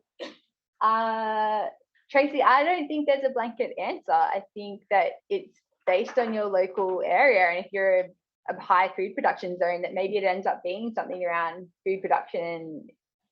Even if you're in an agricultural area, maybe it's still around food production, but you're looking at pocket and urban farming and urban ag. It's really going to depend on that local government area and their level of socioeconomic advantage and environmental resources and everything. I don't think there's an answer about best bang for buck. In 30 seconds or less. I would point people to the Vic Health Resource, the local government partnership, which actually has a sort of modules for local government staff. There was a flagship initiative at Vic Health last year, and there are some steps suggested for local governments to work on that works towards a food policy or a strategy. So, online, if you couldn't hear that, we'll drop a link to that in the chat what Nick was talking about. Thank you so much. Please, everyone, if you could once again. We will now be taking a break until 10 past, and I invite you to enjoy us for morning tea. Thank you.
Good morning, everyone. We're just returning from our morning tea break. And I'm really excited to facilitate our next session where we will be launching the consensus statement that many of us in the room and online have been working on. Yeah, okay, go on then. How do you save farmland, guys? How do you save farmland? How do you save farmland for food production? Well, the community of Cardinia said, I know, let's get together. We'll write a cookbook. But we just won't write a cookbook. We'll have a cookbook with a map. We'll have a cookbook with seasons. We'll talk to all the farmers. We'll ask them what they grow when they grow. We'll ask the farmers' families what their favourite recipes are with what they grow. And my community have put together a cookbook. So I instead of bringing you the fish, I've brought you how to fish. How about that? Each recipe's got either a green, orange or red spoon. A new traffic light people will know what that means. And if you've got a blue spoon, you too can substitute one of the ingredients for something else. So I'd love it if you would purchase a book from me to support my community, but also too, it supports a message of what a community that comes together can actually do to share multi-generational stories and what means the most to them, and that's looking after their local farmers. So thank you.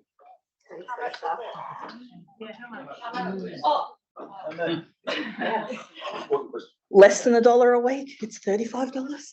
And it's 170 glossy pages. Photos, seasonal things, it's going to be just amazing to own. And I look forward to an Instagram hashtag of you all sharing the recipes you cook out of it. How about that? Thank you. Thanks, Lisa.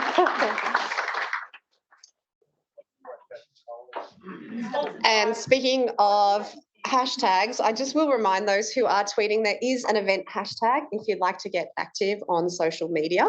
I'd encourage you to use it, and it is up again on the screen. Thanks so much, Lisa. Always love your passion and connection to community, and I'd love one of those cookbooks, so put me down. So in the next part of this morning's session, we are going to launch the much awaited consensus statement.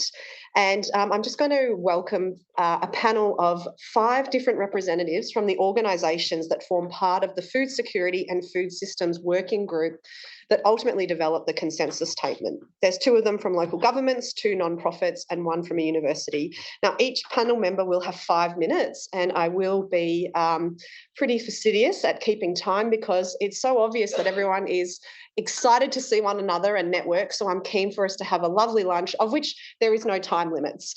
So you can stay on for as long as you like for our networking lunch. I've also asked Dr. Nick Rose to start the panel session with a bit of a brief overview about how this work came about and the process from conception until now. So I'm just going to read each of the bios for the 5 speakers and then invite them to come up one at a time to share a few of their perspective. No slides or super formal presentation, but just some of their feedback about the process and what they'd like to see happen with the consensus document.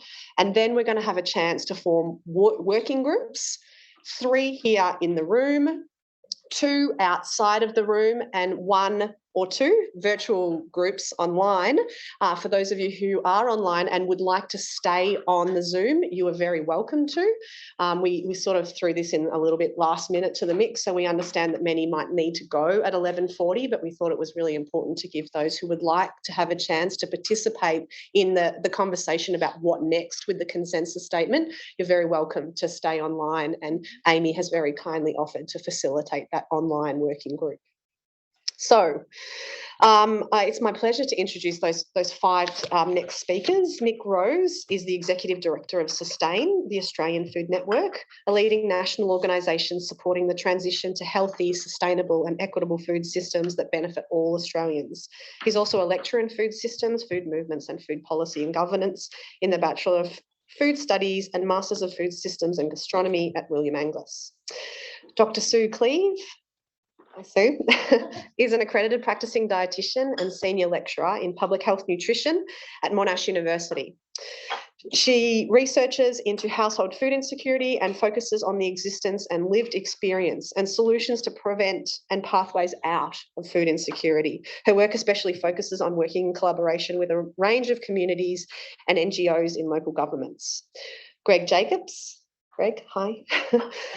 He's an experienced project team lead with a demonstrated history of working in government administration and industry. Skilled in government, health promotion, public policy, community development and stakeholder engagement, he is the team leader in health projects at the City of Melbourne, and he's responsible for the City of Melbourne's incredible food policy, who we heard about earlier this morning with one of those case studies, and also I think perhaps an unprecedented community food relief plan, which is a fabulous outcome. Thanks, Greg.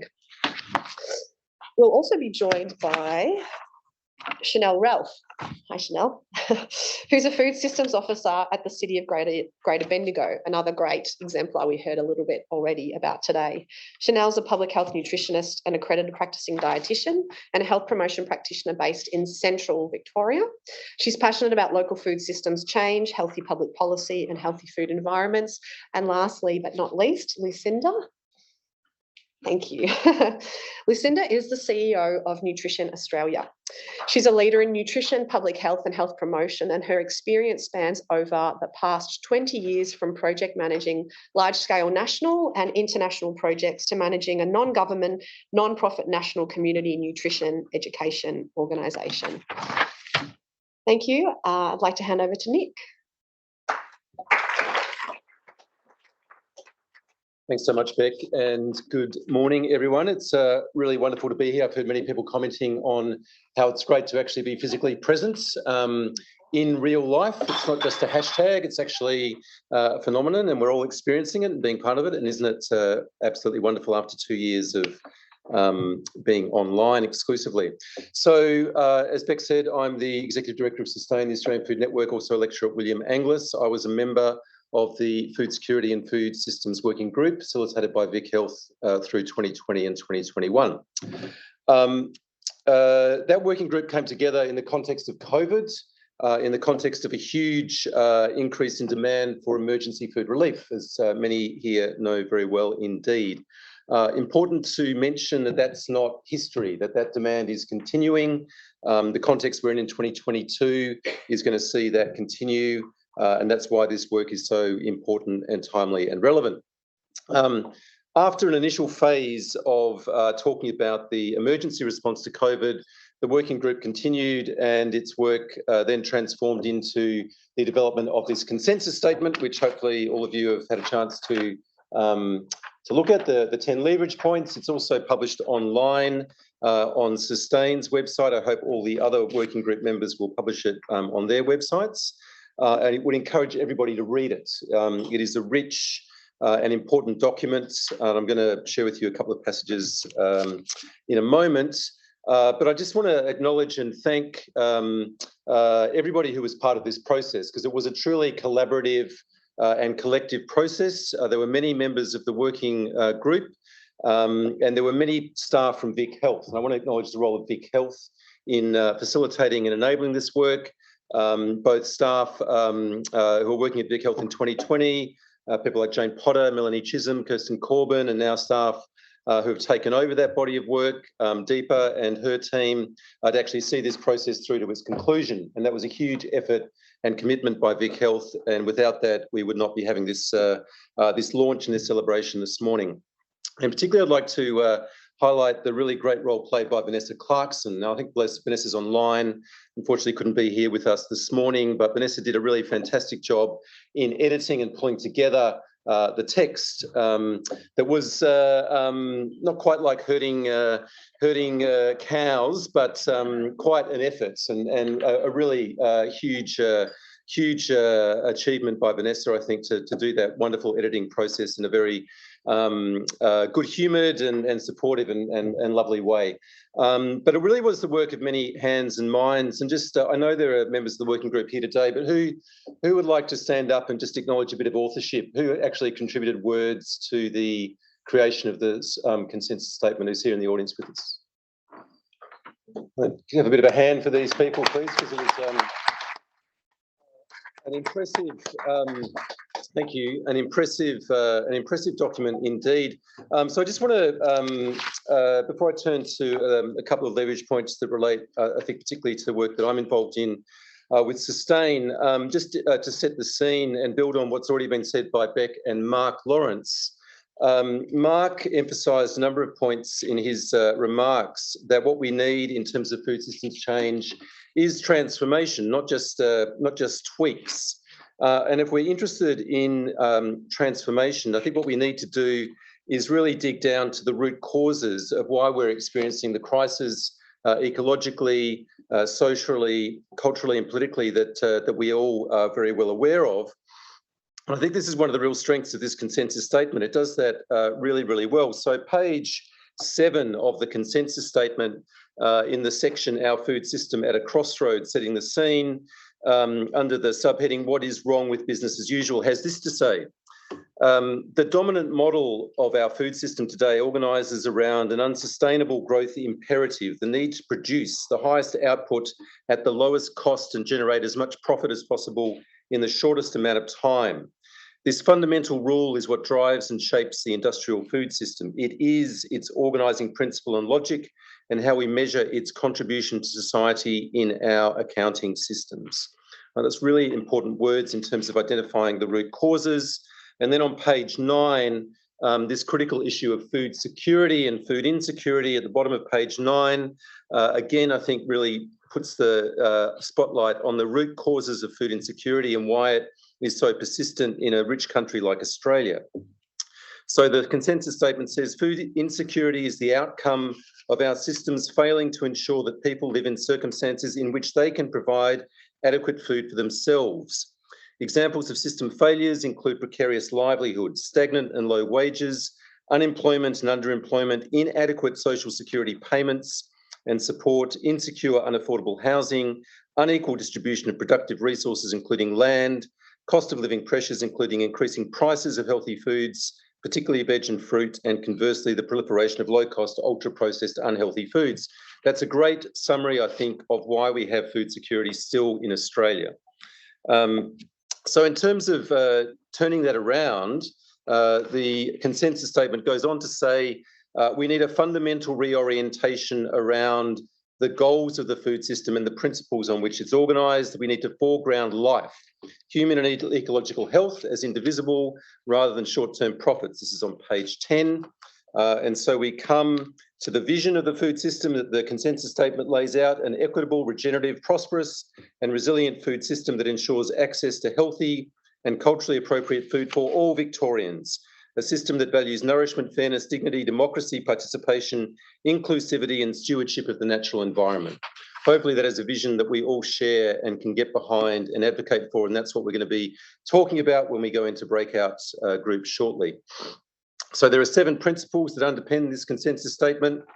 Firstly, upholding the right to food unconditionally for all Victorians, providing healthy food within planetary boundaries, promoting fair incomes and working practices for farmers and food workers, and ensuring animals equal regard and compassion, valuing inclusion, self-determination, and adopting a rights-based approach, strengthening local and regional food economies, cultivating food literacy in the broader context of eco-literacy, and celebrating the traditional food practices of Victoria's multiple ethnicities and diverse communities.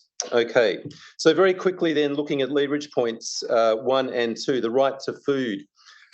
This is in part of international human rights law to which all Australian and the Victorian government is committed to, but we haven't adopted legislation. So this is a bold and ambitious and important move to actually legislate the right to food in Victoria.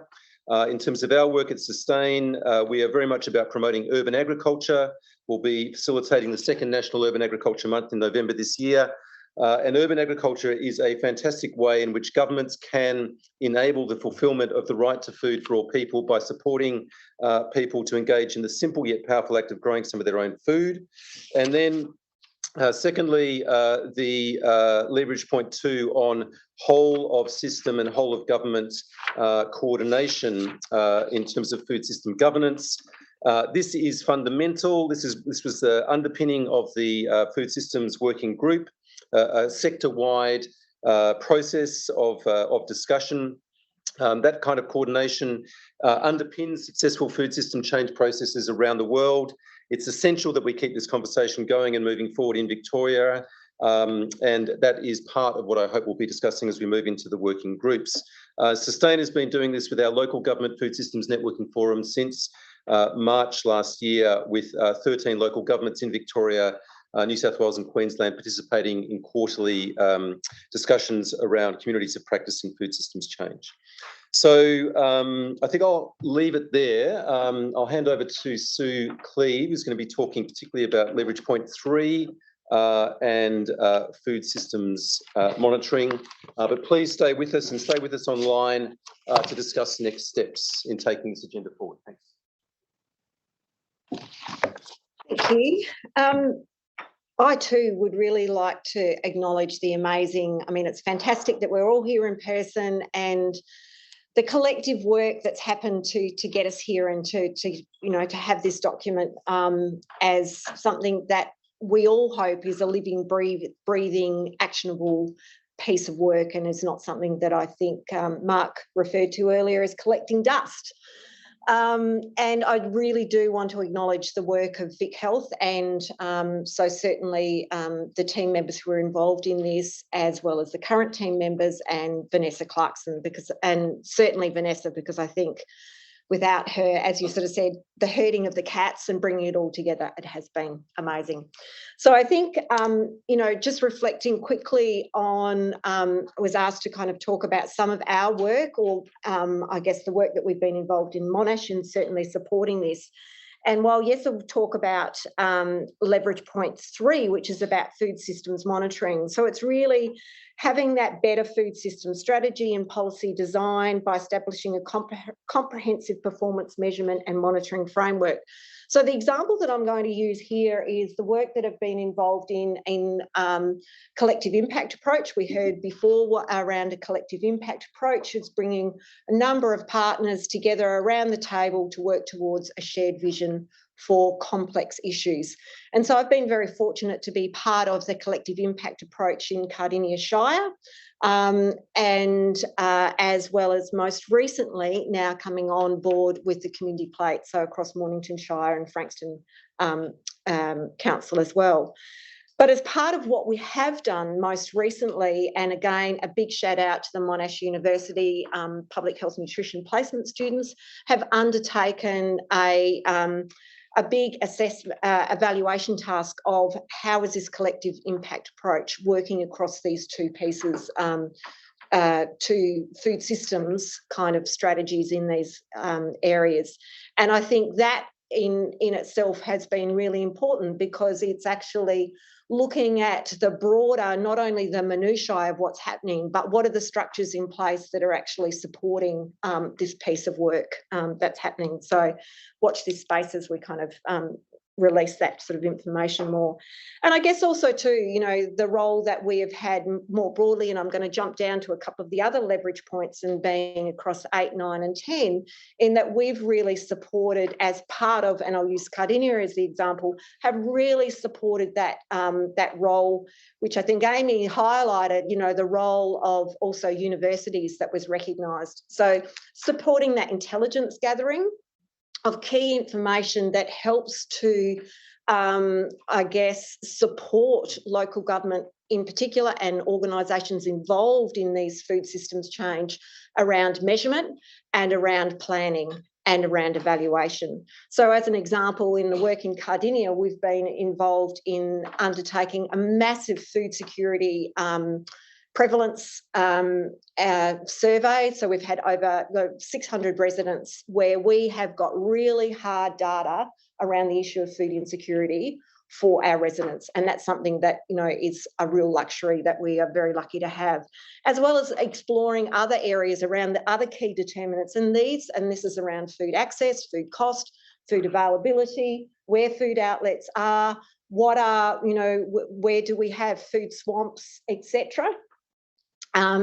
So I guess the thing is that all this is helping to contribute to the understanding of what is happening in the food system. The other one that I just want to give a really quick shout out for is the community grocer. So we have been involved in evaluating this since about 2017.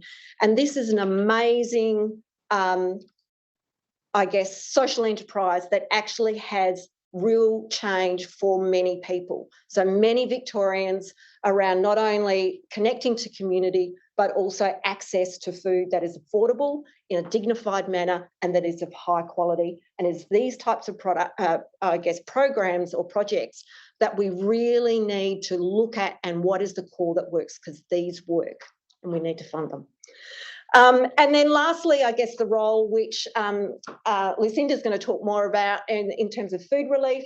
So having the fortune of being involved in the development of the Victorian Food Stress Index. So that was a collaboration between Monash Curtin University as well as VCOS, and funded by DFF. I think I've got all the, and the Department of Health. So that's been, you know, a certainly great piece of work, as well as the food charter, which is really important. So Lucinda will talk a lot more around the guidelines, but having a charter in terms of the delivery of these that's underpinned. And I don't know if anyone's actually seen, today I retweeted around the South Australian Food Charter that has been out for a while, but it's now been published, and in terms of about bringing systems change. And that's my quick blurt for 5 minutes. So I look forward to catching up with everyone later. So do we want me to pass on? Who's next? Chanel. Go, Chanel.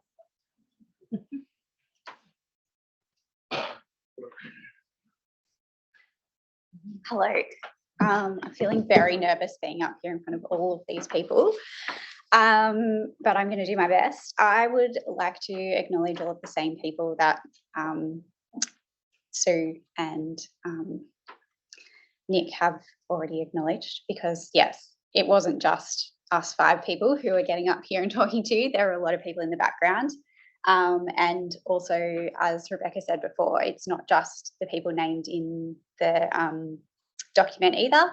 There are a lot of my colleagues that I work with, but also at other councils, who also contributed to this.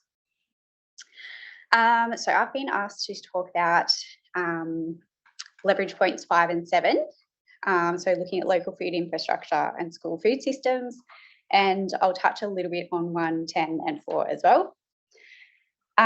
So as we've heard already today, in Bendigo we have a food system strategy, and we are very lucky to have that and have the resourcing to implement that, and have made, I guess, we're doing some good work in that space, and have quite a supportive council, which is really great. But there still are a few things that are sort of little stumbling blocks for us. So we would really love to have a food hub in Bendigo, and there's been a piece of work that's sort of been probably ongoing for about 10 years, trying to get that up. So we have a site and we have some plans for what we want to do with that site, but funding is the biggest problem for us, because outside of funding for organised sport, for infrastructure, there's really not much support for any other community infrastructure, outside of sport. So without that sort of dedicated funding for these sorts of projects, it can be quite difficult to do them.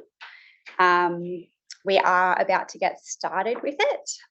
So Food Sharing Bendigo have been working with council and a few others to get some funding to build a new premises for them, because they've run out of space in their current space, and we don't have adequate infrastructure as in terms of sorry, got my note here to tell me what it is. We don't have much extra industrial land where there's space for them to do that. So I guess that's point 1, is it would be great to see more funding at a state level for this sort of thing. That's, community infrastructure that's not sport.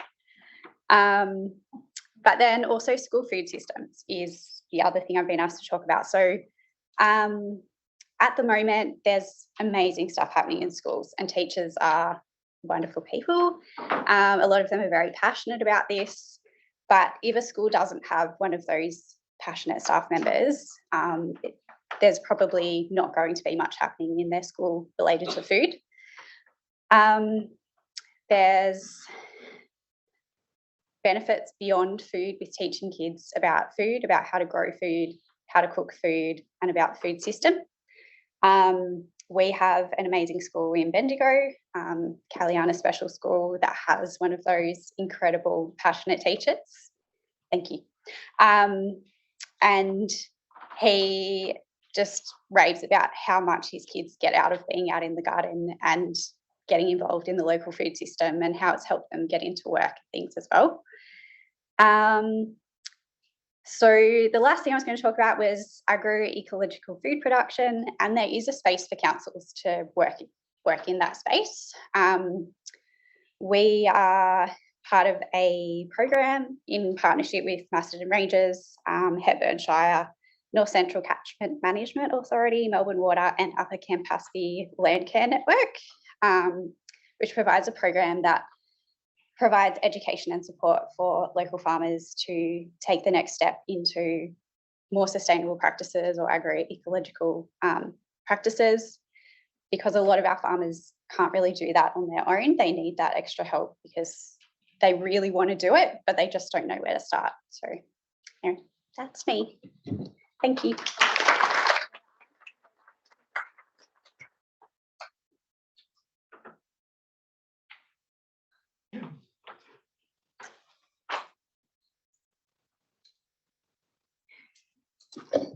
Morning, everyone. My name's, I think I'm meant to be next, is Greg Jacobs. I'm the team leader of health projects. I don't know, I'll just walk up and start speaking.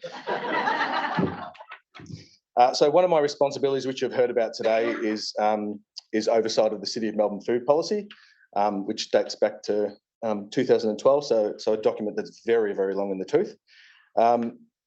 So just my reflections, first of all, is to echo some of the thoughts already provided by some of my colleagues. Of, never have I. So I've been, at the City of Melbourne for far too long. When I had black hair, not grey, for about 15 years, and I don't think I've ever seen a time where this many people from across the food sector have come together and such diversity. That's kudos to Vic Health for bringing this together in the first instance, and also the willingness of all the people to be involved in the consensus statement. I think was the other thing that really captured me, where people were willing to assist with drafting, provide feedback, get together outside of the some of those meetings. So a real want from the sector, to progress this discussion around food. So. Well done to Vic Health and to all of those people involved, not just some of us that get to stand up on the stage. So my reflections, I'm going to speak about a couple of leverage points. Point 8, and I've got new glasses, so I'm trying to adjust in and out. I'll stand back, which is a community food systems strategy. So require, empower and resource local councils to lead the participatory development of community food system strategies by amending Public Health and Wellbeing Act. So, as I've just mentioned, the City of Melbourne has a very long in the tooth food policy, but finally, after about 10 years of having it and about five years of me nagging, we're getting to renew it and update it, which is fantastic. So, so this leverage point is very real for us. We will be going through a process of engaging with the community, of which I'm very excited to do again. And going through a participatory process to understand, the community's thoughts, stakeholders' thoughts, experts' thoughts, around food. A lot has changed, obviously, in that time, and particularly with the overlay of COVID. I think that it's people's ideas will be very different, I'm hoping. So the consensus statement for us, provides useful information for us to consider in the development of our policy. So a very real thing. From a local government perspective, there are many examples of of some great policies out there, and you can see that in the statement.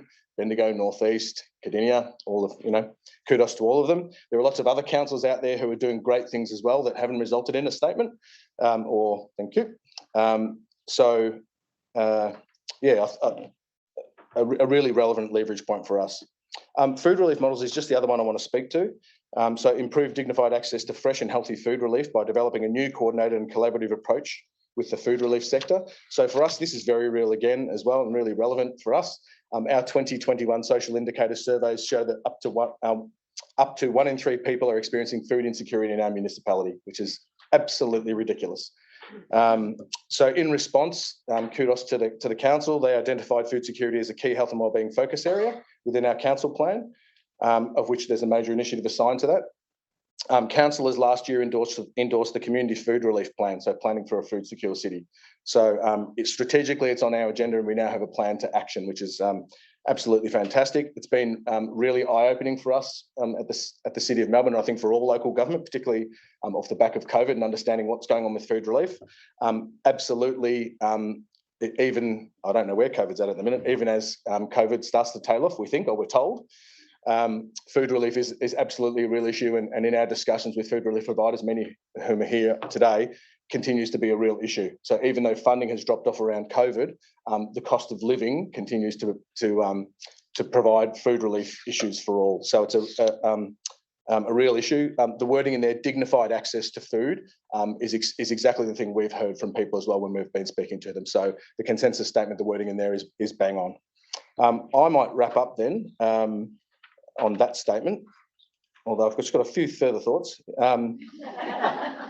I think this is the consensus statement is a great first step. Good to bring us all together. I think that, so for us, some of the things we need to think about in this next session is about how do we harness the energy and momentum that we've created.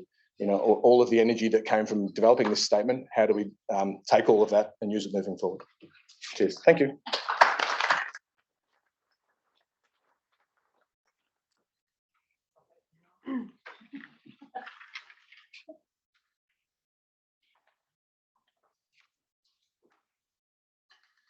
Thanks, Greg. I think you should have been the one last to follow up because it was a good summation. But anyway, thank you. Listen to Hancock from Nutrition Australia.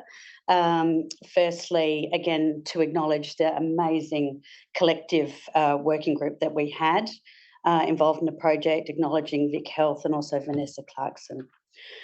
I'm going to talk to 2 points, leverage points 6 and 10.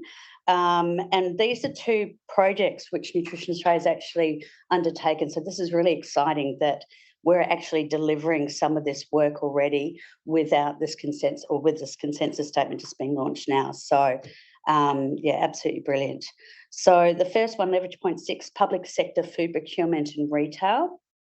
So we've been funded by the Department of Health to undertake a literature review, consultations with key stakeholders in health services, and to conduct a feasibility analysis with data from HealthShare Victoria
intelligence gathering and research, you are welcome to join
All right. Hey, everyone online. I'm hoping that you can hear me now.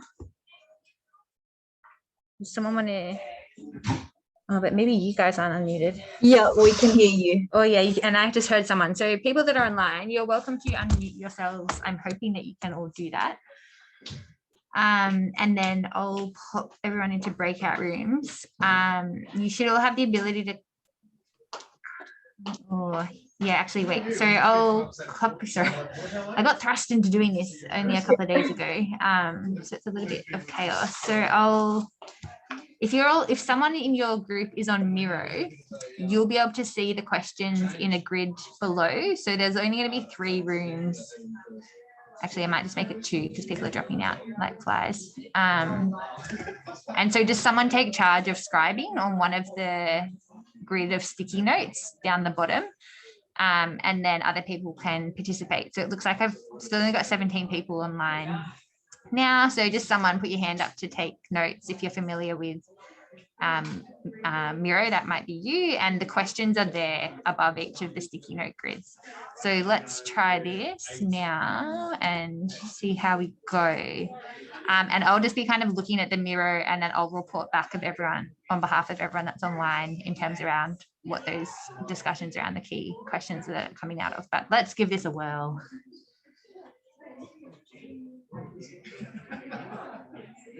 So you should be going off now.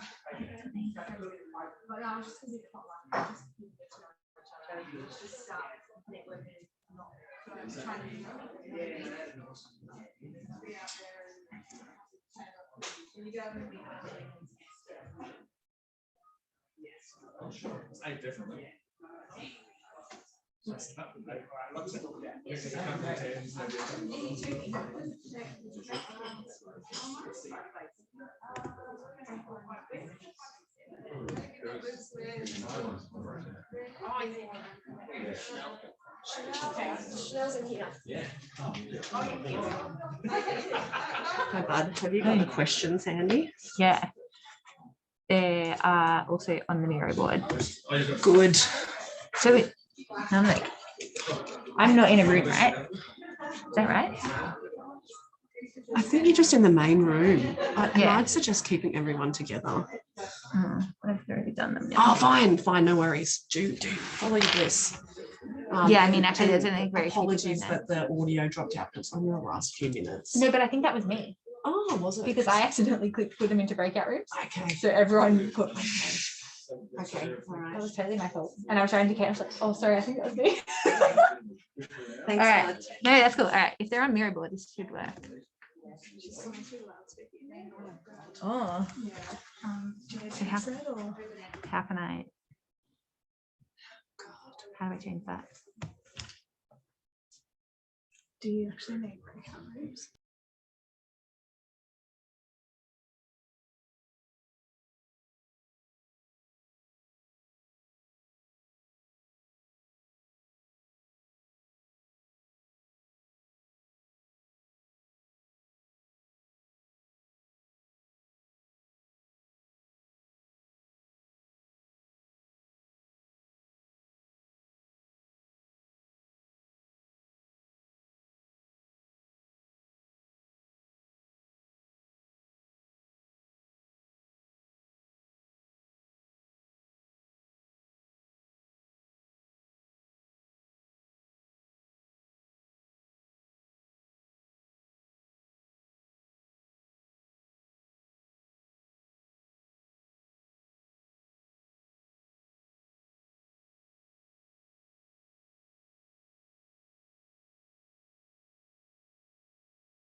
of community food system strategies by amending the Public Health and Wellbeing Act 2008. And we talked about this is about using that act to consider the asks and all of our leverage points here. I'm just going to refer to my giant piece of paper, sorry. So we had two main points that we talked about. The first was that the language of food systems feels very new to local government, and to foster a change of culture, we need to start normalising these terms and concepts. And the second is to clarify the role of local government. So Amy touched a lot on this in her talk, but they're sort of at capacity, especially during COVID, doing a lot of emergency food relief and aid that has kind of lingered on as part of their role despite it not being. So we need to make sure that if we're asking them to do more stuff, that there are more resources and that they don't need to do everything. We talked about leverage points that could be used for that. So that includes things like focusing on food insecurity. So we had the stat of 1 in 3 in, I think it was the Melbourne area, are food insecure, which is insane. And the second is our climate emergency and sustainability. We also identified other links in the chain. So there are multiple levels of advocacy in government that can be used to create these changes or impact the Act. And this can sometimes be as little as going to someone in the next cubicle. We had a really good example in the Wyndhamshire of healthy communities, which is work that's been done in the past. So we can use things that are already underway or have been done to not have to redo work that's already existing. And it's also about sharing costs, creating a participatory democracy and communities of practice. This isn't my area, so if anyone from my group thinks I said anything wrong, please speak up now. Otherwise, that's it. Thank you.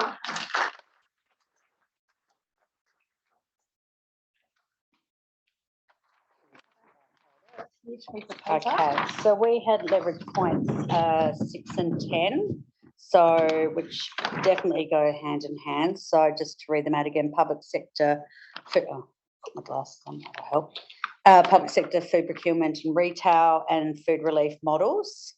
So do you want to talk through the background and maybe then we can jump to the outcome? So we just started by talking generally through a range of issues that people raised, starting at some of the funding challenges that attract to procuring healthy food, even if a desire to do so is there, and how that can then inform the types of decisions that are made in procurement, changing the language around food waste in terms of surplus food, or looking at it in other ways and how that ties with food relief initiatives, the huge costs of food waste, and how there is this mismatch between the costs of food that's being wasted, yet the funding challenges for procuring healthy food, and again tying that back to the way we think about food waste.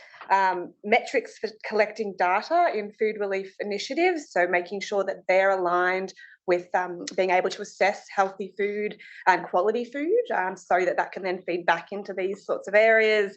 Bringing more people into agriculture and their wages issues that attract to that, to make sure this work can be done.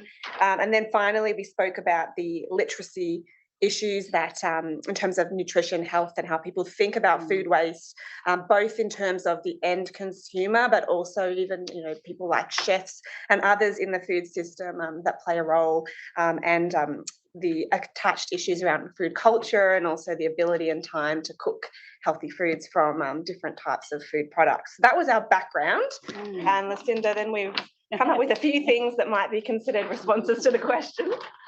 Yep. So where we got to in the end was, we felt strongly that in order to get any cut through and to be effective, we need to have a unified voice.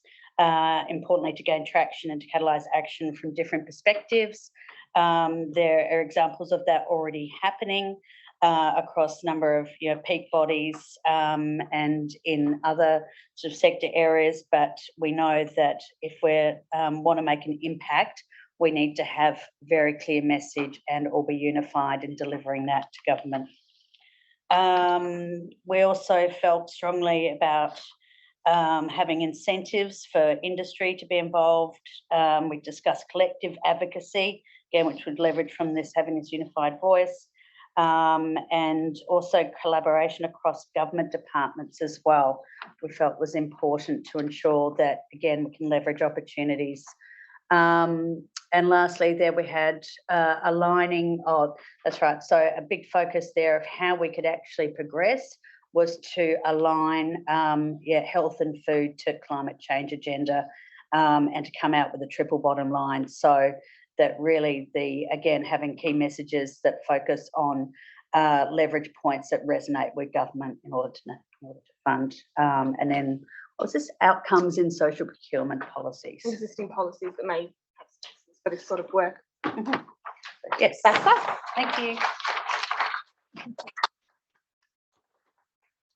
Suddenly feeling very self-conscious that I have 4 pieces of paper as opposed to everyone else's 1.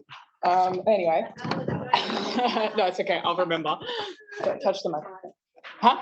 No, I'm going to be so quick. You watch. I'm going to be amazing. You're going to be so proud of me. So we had 1 and 2, right to food law and food systems governance. Peter opened very strongly by telling us all to be politicians. So everyone get out there, be a politician was basically how we started our conversation. We talked about the importance of amplifying the people's voice and recognising it and listening to it, and also being, I guess, conscious of the language that we use and shared definitions and the importance of all agreeing on language, even though I know that's an impossible outcome, but something to strive for. A general group interest in what is Victoria's history, a strong interest in that 30 years ago thing we saw in the first presentation, very strong interest in further investigating that and looking at what we've done in the past and what worked, because no one seemed to remember. And the Vic state election, what are the things that we can agree on? What are the digestible points that we can take to our politicians for the next election? Or if we are the politicians, we can just do it ourselves. And then, oh gosh, why did I do this to myself? And then we started talking about planning, health, new housing developments. We got on a bit of a tangent about things that aren't related to our point. And I'll stop there.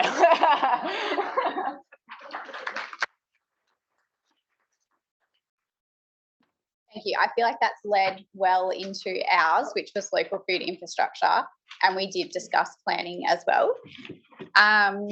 So our sort of top 3 things, I guess infrastructure is a very broad term, so it can mean many things to many people. But a lot of, I guess, what we were discussing was looking at the implications of the planning policy on what can be built where, and also local food hubs and bringing together social enterprise. So one of the things we discussed was that there needs to be some sort of identity or voice, a building of community to get these spaces happening. It's not something that comes from, council or one organisation. It's something that's really about sort of connection and building a community around it. We also talked about the need for connection, coordination and partnerships, particularly when looking at funding. So looking at industry, government, philanthropy, corporate social responsibility, how do we bring all of that together when we're looking at funding? We talked about how procurement policies could be a way of helping push this along, because a lot of procurement policies are, we can have them, but doing the actual doing of going out and sourcing local food is sometimes difficult. Whereas, if you've got the infrastructure and these organisations around that, then that is much more possible. And our sort of what can we do is continuing with a working group around this, because we can't solve this in 15 minutes and we need to keep these conversations going.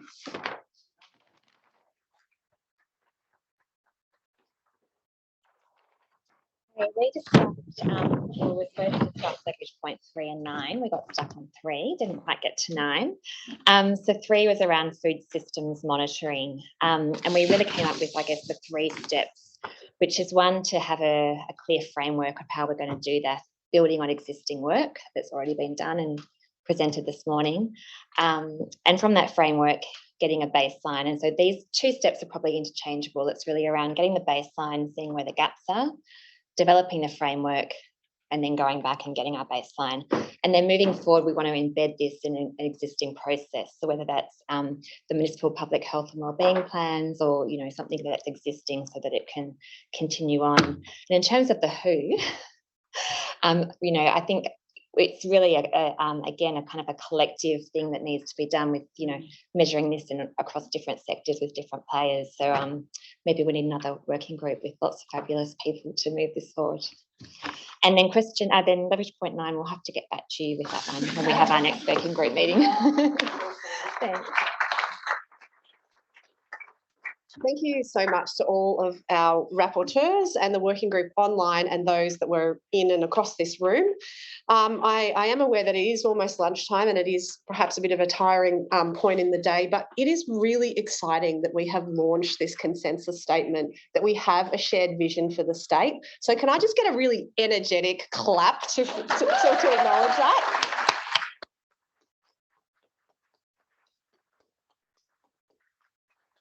So I just want to close out by thanking a number of people that helped make this morning happen. My team, Dr. Amber Bastian, Tanita Northcote, Cherie Russell and Kate Wingrove, Kate in particular, who's been here with me since circa 7:45 this morning. Thank you so much.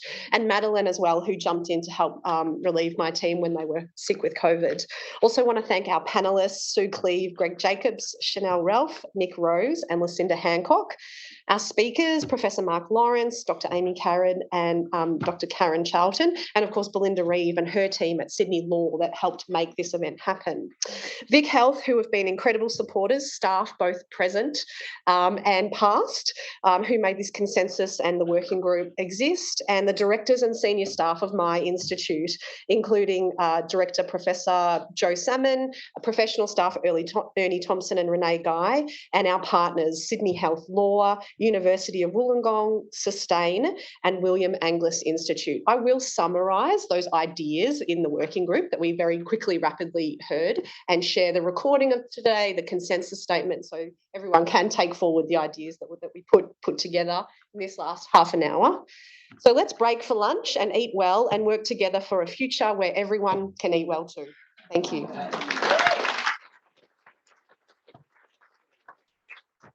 Big hand for Rebecca.